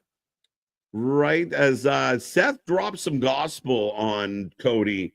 Yeah, Cody's right. A lot of it, a little bit, could be viewed as hypocritical, but it also gets viewed as you know, I've learned from experience. Don't walk the path I walked. As I'm getting my hometown on my screen right now, it brings a tear to my eye. I got Fortnite after I had the fire walk of really if you want, you know, your hot and spicy ramen noodles and everything. Lake Ontario, the CN Tower, Rogers Center, Friday, 6:30 p.m. The kickoff. Saturday, the countdown at 5. We'll be here at 6. Elimination Chamber starts at 7, and then the post show afterwards on the Peacock. No, he looks like ahi tuna. Yeah. Everyone run to Discord and see the Real Housewives picture I posted of Seth Rollins. He is in the middle of the picture. LOL. It's in the Wrestling Talk channel of Wrestling for Life Discord. There you go. Anthony giving people a reason to go to Discord. I like it. There you go. There you go. Elimination Chamber kickoff on Friday at 6:30. Probably be here live for that, folks. We shall see. I love there's no pay-per-views for WWE. What do you mean? Is it PLEs? You all pay a one lump sum to get all of them? Well, that's not new. Yeah, that's like years now. Right. Speaking of Toronto, Bieber fighting Ronick in the charity game. I did not see that actually. That wasn't recent. Now that I think about it. Hold on. Justin Bieber is about to fight Jeremy Ronick. Well, they were in a charity game. For what? The get better Justin Bieber after Jeremy Ronick whoops your ass? Right. Fun? So yeah, I mean, again, part of the hype for this pay-per-view now, this PLE, is Cody and The Rock. Because Dwayne's going to be there. My only fear, Nick, if it's in the middle of the show, please don't take the energy out of the building. Please don't go on for 25 minutes. Dwayne. They end the show with that, and then that's going to be the whole press conference is Dwayne. Pick up the whole press conference. Dwayne, don't do it, man. This show is setting up to be real cool. If Dwayne cuts a 20-minute promo in the middle of this shit, man, I'm going to be annoyed. As much as everything he's doing right now could be cool, was WrestleMania losing anything if he wasn't there? Like, is the gain worth the blowback here? Yes. I guess. Yeah, it's still Dwayne. I mean, again, but what does it super gain a ton? I don't feel like it gains a ton. It gains a lot of attention. It gains a shit ton of attention and notoriety because of The Rock's presence. For better or for worse. And again, it's just like saying, well, are we better off with John Cena? Well, yeah. Same vein, same idea. So, yeah, I think ultimately because of what it means to the interest level, here we go. People were thinking, oh my God, The Rock saving WrestleMania. It's stupid, but that's where he's worth talking about. Fair. But, well, speaking of bringing up things to talk about and everything, they're very much main event, bro. He's back tonight. Into the Jade thing here. He might be back tonight, bro. Who shot now Jade? We could get the answer. Jose, that's beautiful, man. It was Maggie. It was Maggie. I think Bianca attacked Jade. All right, folks. Actually, I'll put that up in the chat right now. Who attacked Jade? Maggie Simpson, Bianca Belair, Naomi, or Liv and Raquel? You decide, folks. I feel like South Park. Was it the 1978 Broncos? Was it Eric Broflovski or Kyle Broflovski? As here comes Liv Morgan. But this makes sense. This is essentially going to be your main event of. We assume this probably gets 15 minutes, 20 minutes, 30 minutes tops. Yeah. 15. Dude, could you see Liv and Raquel leave, regardless of anything? They leave here tonight, new tag champs. They really could. They really could, especially heading into Chamber, and especially with possibility of Jade. Like, I mean, to show that replay, maybe we're wrong, but it very much feels like we're getting some foreshadowing. But yeah, man, I mean, they could leave here tonight champs. I think they do, honestly. It's Naomi 100%. I think Naomi that attacked Jade. Bianca definitely did it. She's been progressively being a little more heel each week. Yeah. Look over here so you don't pay attention. Look at the left hand so when the right hand slaps you, you don't see it coming. Right. ABJ, I agree. I really liked what Cody and Seth just did. Much better. It does bring forward the story in a better way than Friday did. Maybe now we can all get past Friday's little meh and blame The Rock. But Seth and Cody were solid, and they weren't long tonight. They got to the point, fired up, both guys, defending their points. You know, Cody even calling Seth a traitor. And then now if Seth is the guy, Seth can come out and say, I told you. Like, this is not your thing. It's my thing. Yeah, well, I even said of Seth's the corporate guy. He's literally, most of his big title runs have been him as the corporate guy. Yeah. And is it interesting that it's one of those of Dwayne goes out there and drops the ball, and now everybody else that's there weekly has to scramble theoretically, like, how are we going to fully patch this together? How are we going to make this make sense? How are we going to make this work? Of, we'll be good with this after Dwayne, who's supposed to be the promo god and everything, now just can't get through 10 minutes without cussing out the audience. Absolutely. What are you seeing? I know you're in commercial. I got Raquel and Liv in the ring. Liv's cutting a promo, man. And again, all the points to this girl. She is an absolute pain in the ass and does it so well. But she's one of the mean girls. She's fucking, fucking Regina George? Like, she's fucking. Yeah. Stop trying to make Liv work. Stop trying to make Fetch work. She gets it. She's dialed right into who this is. And you just, like, you understand why fans just want to boo her. But at the same time, you're like, fuck, she's such a crazy mix between that popular girl and the absolute just worst.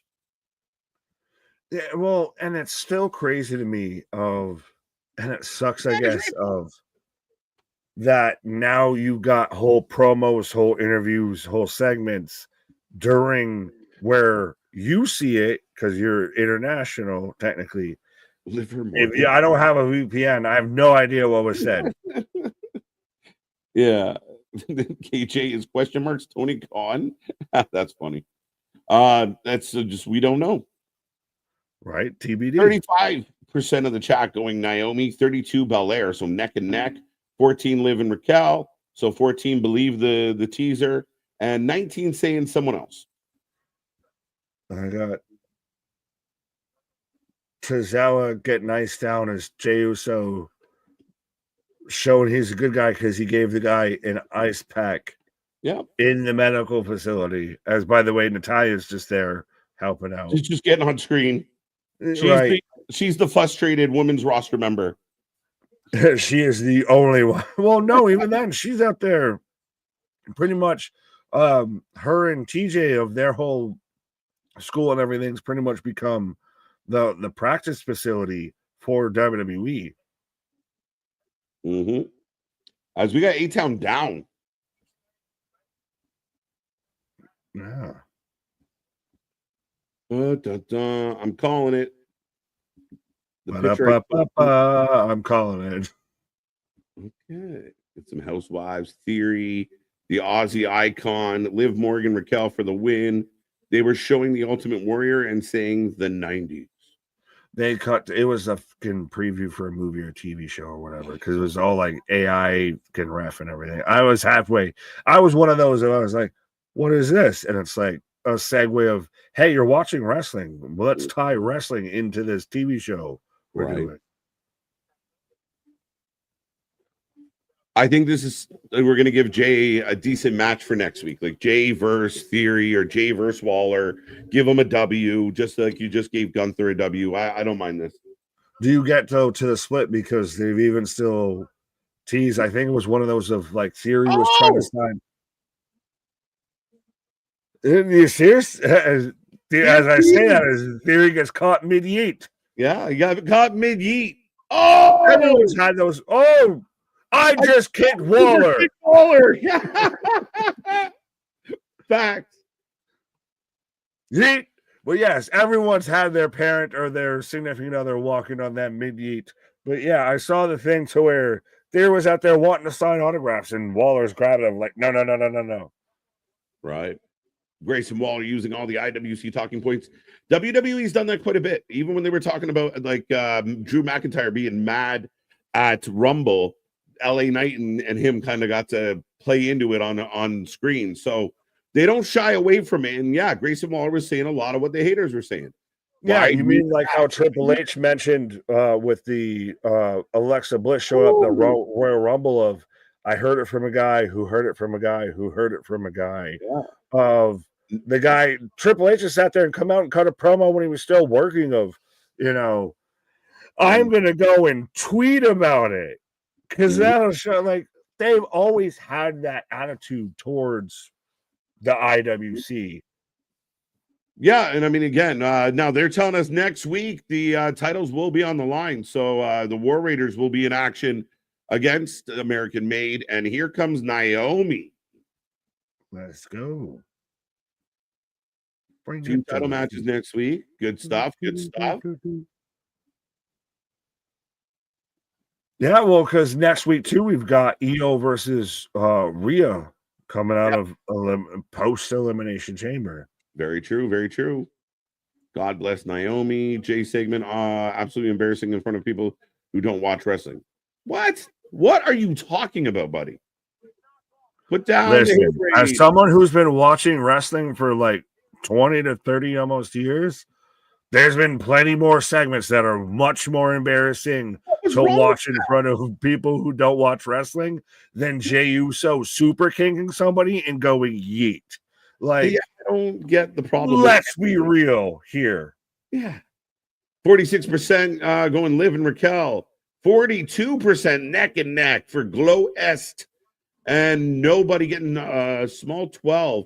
So the chat is divided on this one, Nick. Well, we are the Beard Est, the Smart Est, the Glow Est, the Stream Est, the Vitamin Est, all of that.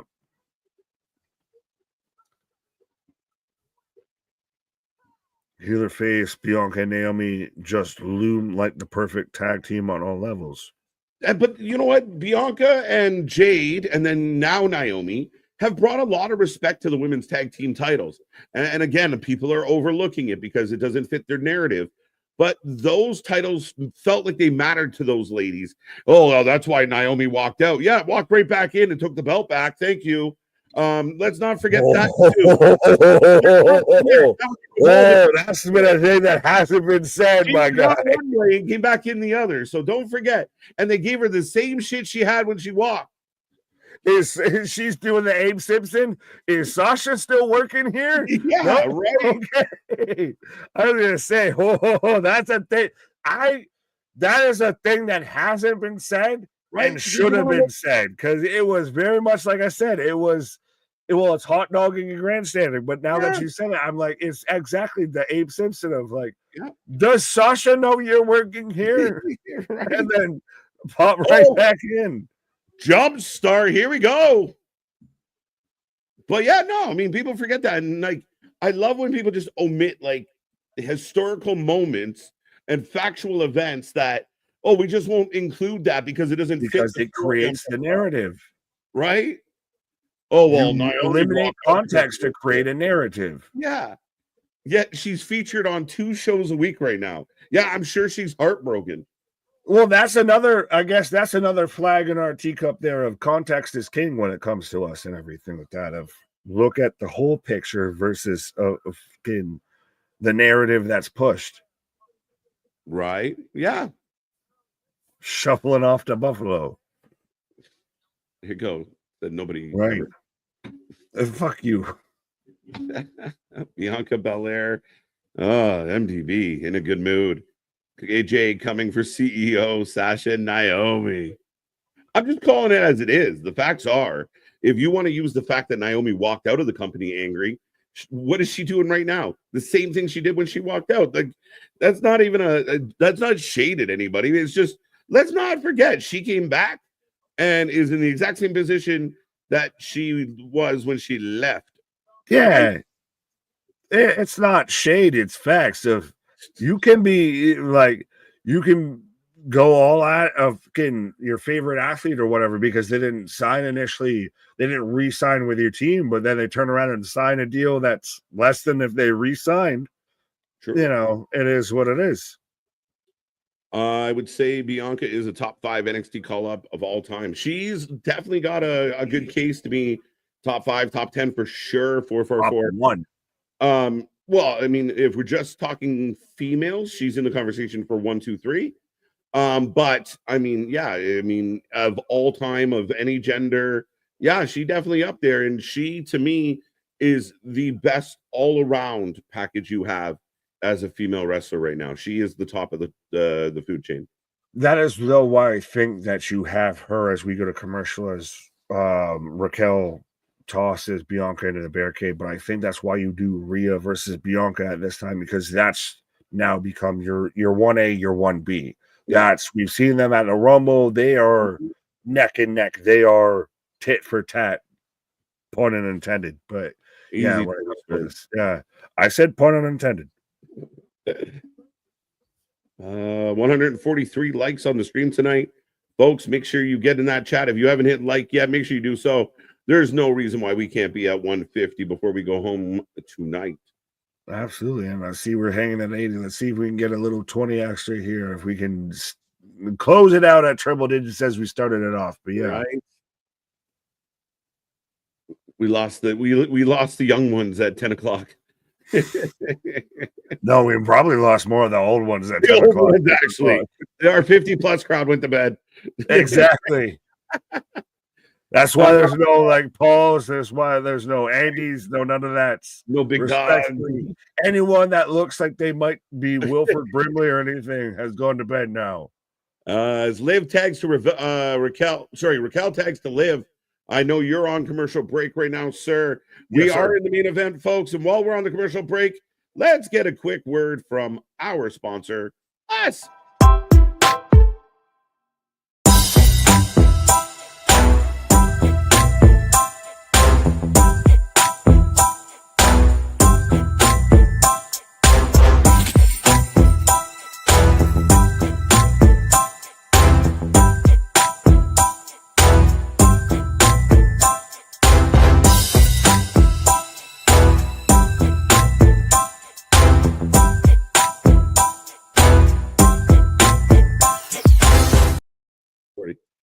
Hello, everybody. Get your merch today. Let's go. Do it. Well, no. I like MDB with not Wilford. And can I just, as I'm in a commercial, can I say a happy tangent here? So when we got off the members only stream and everything, because obviously still vitamins, all of that, the feel goods, we got off early and everything. Okay. I went in our bathroom. The toilet paper that my wife had put on the roll, part of it had flopped over, so it looked like it had a mustache. So I was like, what is Wilford Brimley looking at me as my toilet paper and everything? It was a very vitamin moment, I will admit that. But just, yeah, it was in there. I was like, Shitabitas. So why is Shitabitas looking at me? I don't even know what to say to that. But Don't worry. No one does. I didn't even. right, I want to get a WFU shirt coming soon, Sean Reed. It should be up. I don't want to make promises, but maybe in the next 24 to 48 hours. Right, and then followed quickly by the Wrestling for Life puppets that you can stick the hand up of your favorite host. Pause. You can have your own Every Night Delight, Right. KJ White. You can have your Ringside Anthony puppets, all of that. Bye. Wrestling for Life. We'll do a whole members only stream of us as puppets. Right. WFU, Wrestling Fans United. Wrestling Fans United. This has been another segment of Nick's thoughts while shitting. Jesus exactly. Christ. Well, I wasn't even in the bathroom. I was just walking into the bathroom and saw it. But fair enough. Yeah. Just Deep Thoughts by Jack Handy. As big X Factor from Naomi. Springboard. Right. Slingshot. Springboard. Live down on the outside. Larry wants us to know he's been watching wrestling for longer than both of us have been alive. Good on you, Larry. Well, I appreciate you. I would challenge Larry and anyone else out there in a humble brag of I dare you to try and find somebody that's watched more wrestling than us and Damien in the last 3 years. Damien might have to be. Damien might have the record. I don't know. I don't have that much time. Yeah. Oh, Rolling Blockbuster tagging to Bianca, but yeah, you might have us in time, but we have you in collective community. Oh, that hurt so bad. 450. Bro, is her face okay? Thank face? God for knee pads. MDB, shout out. Who face? Your face. Am I wrong that her knee came down across her face? I have not seen anything. Granted, Raquel has rolled away, and the ref showed that's the not oregano. This is Parmesan. Oh yeah, right on the. Oh yeah, well, right across the jawline too. I'm checking with my sources, and I'm getting a thumbs up on yes, knee to face. Well, we're about to get K to OOD. Well, she just gave her the KFD. Up goes. You know what's still one thing that I always whoa. Two. Doomsday Code Breaker. This match is stiff as shit. Yeah. Even that Code Breaker looks stiff. Yeah, but I at least appreciate, even if it's a women's tag match in WWE, there's actual tags. Like, as a tag team, we even tag. There are rules. There are rules to this shit. Well, like somebody mentioned it when you froze up, when you went all snowman and everything about how, how we don't have production music. It's like, well, actually, we kind of do. We got Dom. MDB, I'm not going to click on your last one, but I read the first comment about what type of match, like how these ladies are being with each other. And then MDB popped me with his follow-up. Oh, I'm not going to read it. You click on other things. I'm going to try and see if I can find Dumb ref. Leave the ref alone. Two broken up and the crowd's going wild. You know what's going to happen, though, because we've got him at a fever pitch. A storm is coming. Well, yes, Jade gets to beat up Dom tonight, perhaps. Big spear. Yo, who hit a better spear, Bianca Belair or Braun Breaker? That one was filthy. Match is cooking. This is how you do a ladies' main event on a wrestling show, folks. Again, right. Trips, you're right. Trips knows nothing about booking women. He's been doing terrible. They don't book the women's division worth a fuck at all. Shit. Garbage, right? This is awesome, WWE women need better, right? As the fans on their feet chant, this is awesome for the four ladies in the ring pouring their heart out tonight. I want every fucking troll on Twitter that's like hates on women's wrestling just to be like the Grinch out there. But wait, I still had them cheering, Right? even though I took all their presents, all their bips and bobbles. Oh, reversal! Small No back. way. Two. 1, 2. Oh shit! Down goes Rachel. 2. Does that make me Joey Tribbiani? What? Does it make me Chandler? Yes, like hot tubs, absolutely. You are fucking Chandler to me being Joey. 1, 2, 1, 2. Right, Raquel. Raquel chucking. Oh, Naomi catches herself on the apron. Yeah. Well, oh shit! These women are being mean to each other. Jamie pays extra for that. Oh, we went past 9:30. We're at 9:36. Overrun.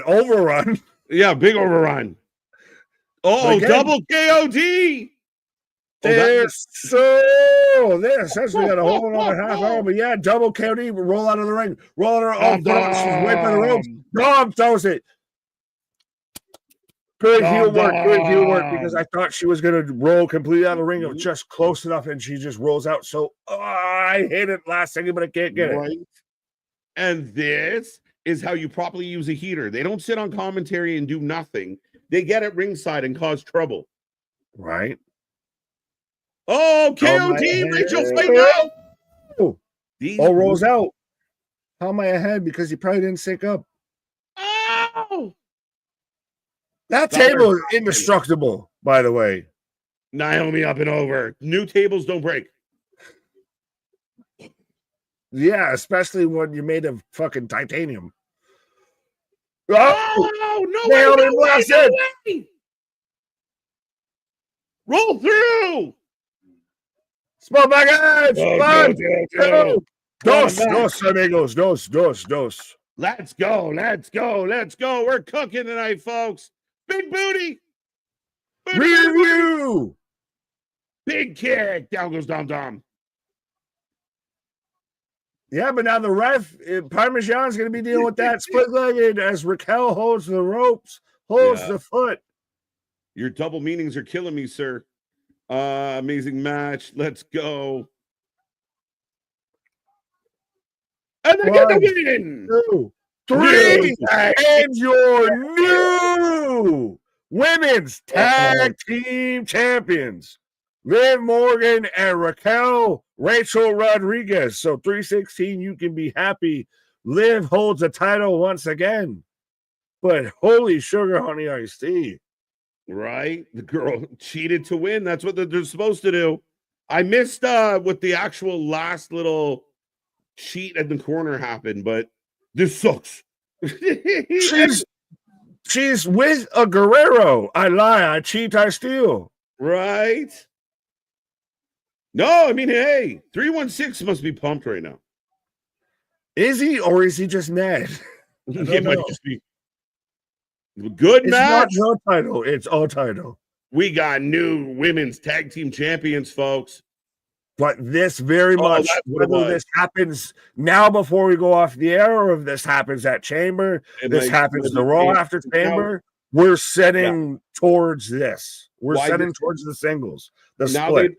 They don't have the tag titles now, so in the Chamber, even more reason for the division, right? Yeah. So it might not be tonight. I think we just end it with new tag team champion and fireworks. Still no Jade. Got you waiting, folks. Yeah. The fans out there hate the breadcrumbs. They just want to get to the gingerbread house and let's go. And new. Did you see Liv with the snooches pooches with the fucking nose kiss? Yeah. And ladies and gentlemen, we go off the air 10 minutes after the hour mark, but we have new women's tag title holders, and that was Raw. That is your show. Get in the chat. Let us know, how did you like it? What was good? What was bad? What was your favorite, least favorite? What do you rate it out of 10? Yeah, absolutely. And that's thought we were going to get Jade, thought we were going to go that way. And they made me feel like that main event was I'd actually say easily best match of the night. Oh, above 100%. Penta, Yeah. above that triple threat, all of that. Sold you on it, and you end it with just insufferable of Yeah. being Liv Morgan and Dom Mysterio are back holding championships and all that. Yeah. Yeah. And I mean, them two with Dom as a heater works. Dom's a pain in the ass.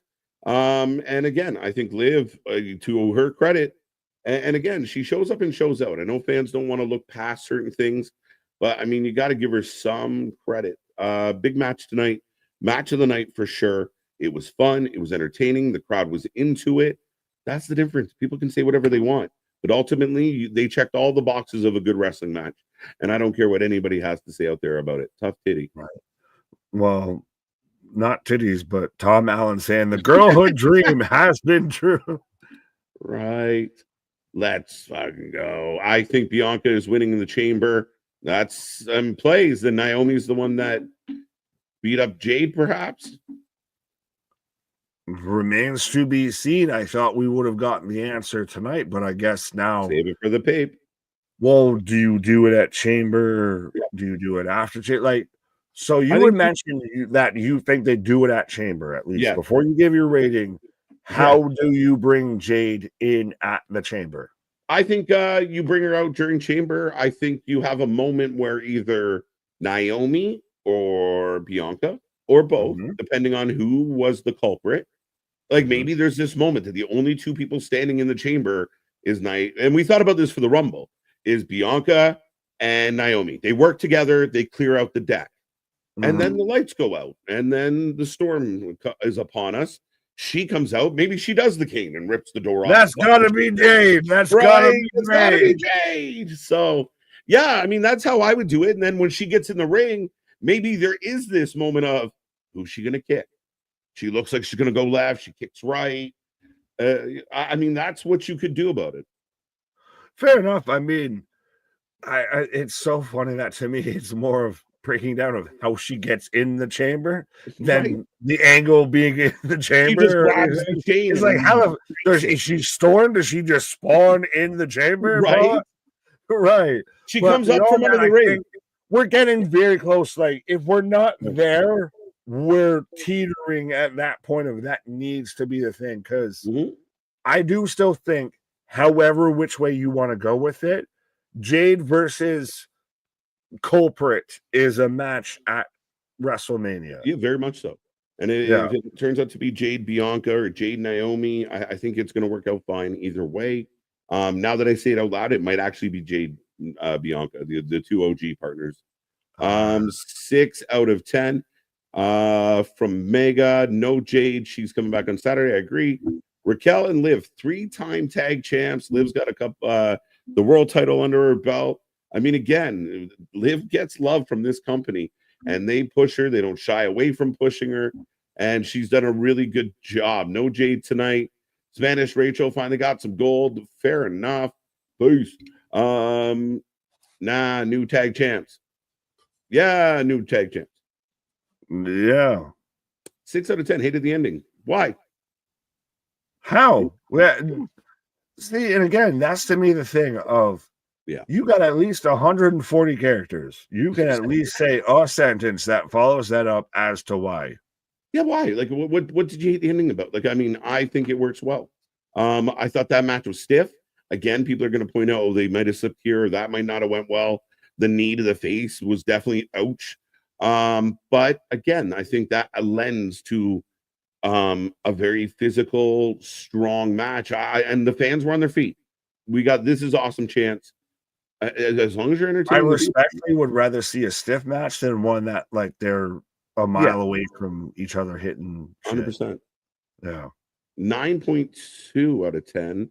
I give it a 9. My favorite part of the show was Seth Rollins talking some sense into Cody Rhodes. Great promo tonight.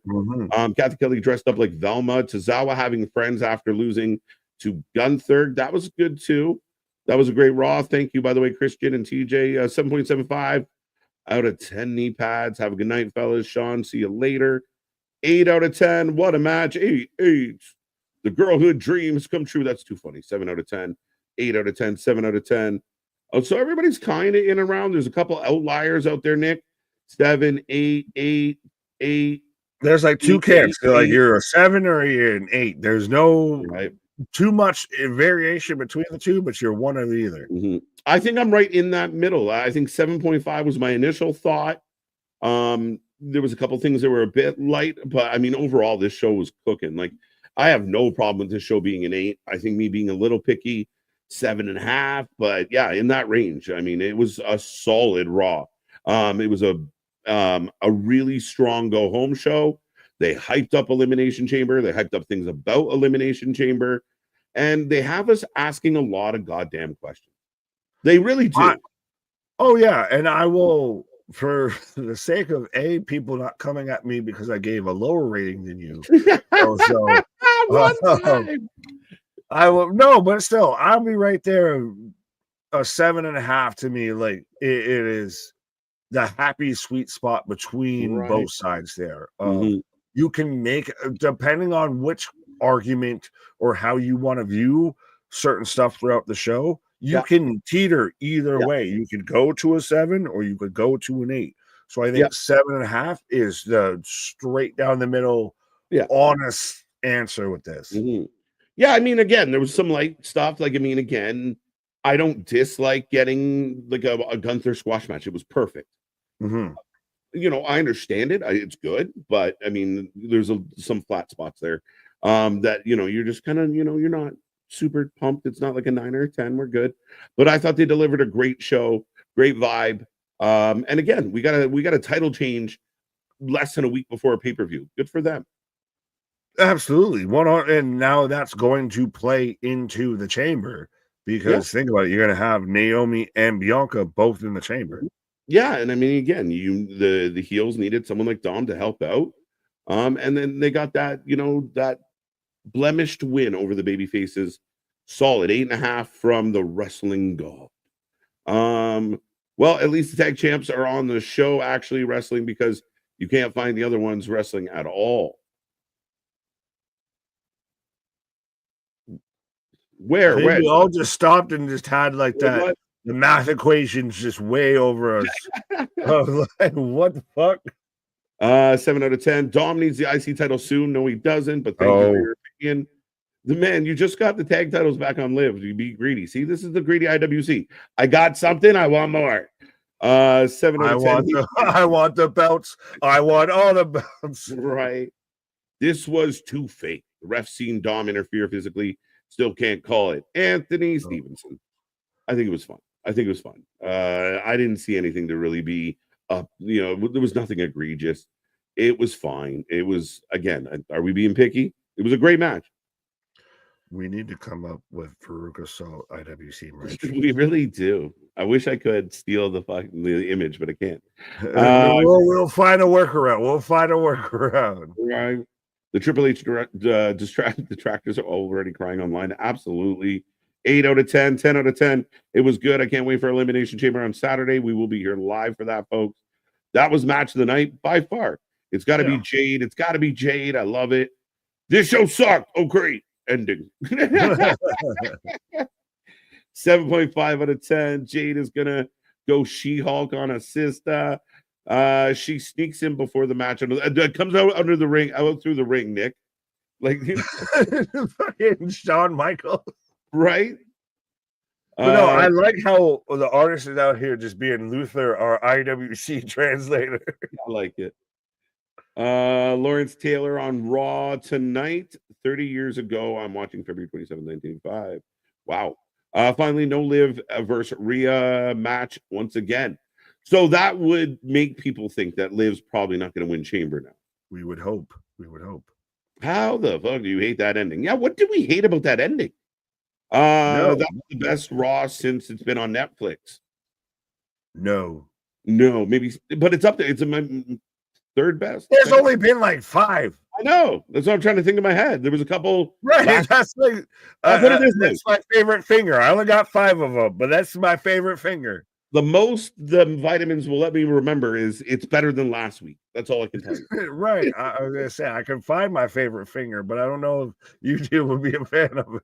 Right. This ain't ballet. Live in bliss. The payoff. We'll see. 8 out of 10 from Bradley. Go away, IWC. There you go. I like it. 8 out of 10 from Denisha. Was a 7.5. 10 ending drops it to 0. Larry goes 0. All the points off the table. Fair, yes. Well, and Paul, I'm not the IWC. I don't live on Twitter. No one said you were, my guy. Right. This one's hilarious. So we are guaranteed that it's either Naomi or Bianca, maybe someone else. Wait, yes, we're guaranteed of all of that. It is guaranteed to be someone. I can guarantee you that, Ken. It is guaranteed to be someone. I love the main event. Even if it's Jade did it to herself, it's still someone. Absolutely. Dakota was good. Bird Lady and Dakota was good.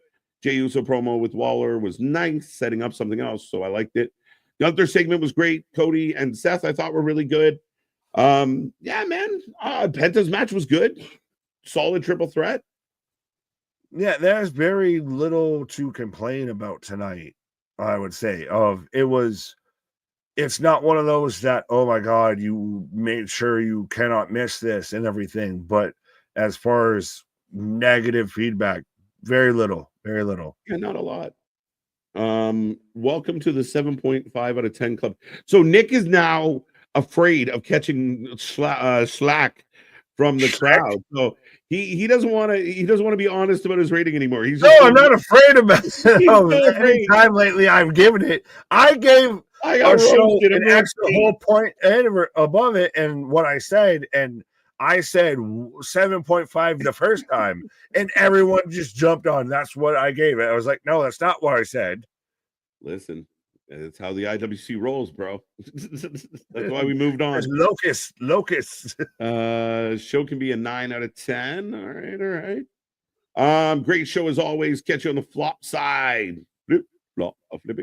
Jose, see you next time. Liv Morgan and Alexa, the payoff. I don't know about that, but we'll see. Thank KJ and Nick and MDB. Cat thrown in an MDB. Good shout out. Liv and Raquel can now go to NXT and TNA as tag champs. Yes, again. Right. 7 out of 10. DIY just had a match on Friday. War Raiders have a match next week. We just got women's tag title match. Do people watch the show? No, they don't. That's part of the problem is they just listen to other people. And then they're like, yeah, we don't like it too. But did you watch? No. Right.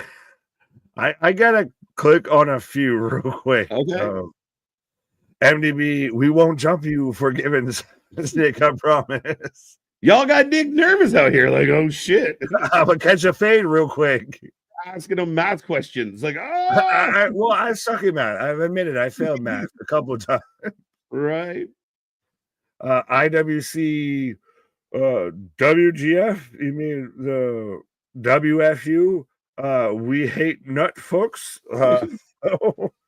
Netflix. Yeah. Well, and then Jose, Nick is scared of the IWC. No, the IWC fears us. Right. 7.5 because Liv Morgan is the champion again. Steven loving it. Raquel and Liv cheated. They're supposed to. I'm talking about Cody, Gunther, Real Ripley. Oh, shit is raw or shit is real Ripley. What are you talking about that? Ripley. Mommy, you better put that dom with it. We are Real Ripley. You better put that buddy with it. Right. That's how it feels. Great main event, but the show felt repetitive. Did you feel anything like, oh, wow, this feels repetitive tonight? Like, I didn't feel like anything was presented of like anything, everything that was somewhat of a repeat to me was tied into like ongoing story. That's like flipping the page and being like, this page was just like the last page. Yeah, it's the continuation. Try reading a fucking Tolkien book. But did it feel like a go home show? Yes. Okay.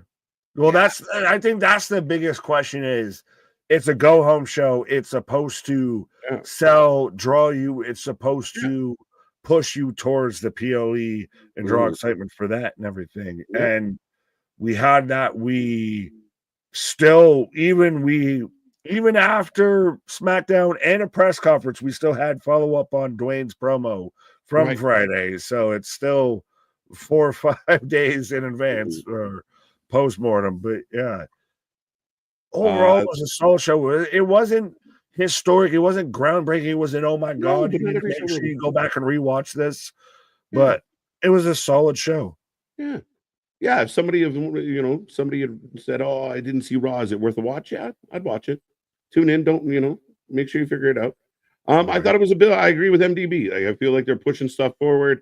They hyped the shit out of it. Maybe I'm a little biased because every time they do the visuals of the sky shots of Toronto, I'm like, but yeah, I mean, 8 out of 10. Find your house.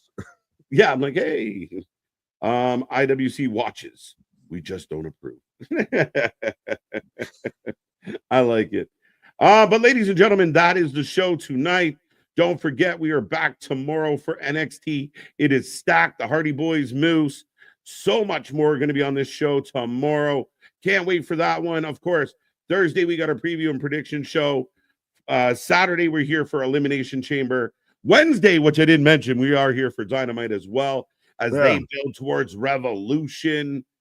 We got so much coming your way, folks. Make sure you strap in, strap on, like, share, subscribe, be a friend, tell a friend. We thank you so much for over 140 likes here tonight. But back at it like a jackrabbit tomorrow, Nick. Why did I chuckle to myself of like, this stream is filmed in front of a live IWC audience and everything? But yes, 100%. Often imitated, never replicated, never duplicated. We do what we do because other people can't do what we do. Our shit is real. Our shit is raw. Our shit is authentic. When you're talking about that wrestling, but put that full or live with it. New tag champs, NXT TNA tomorrow night. See you on the flip side. Good night.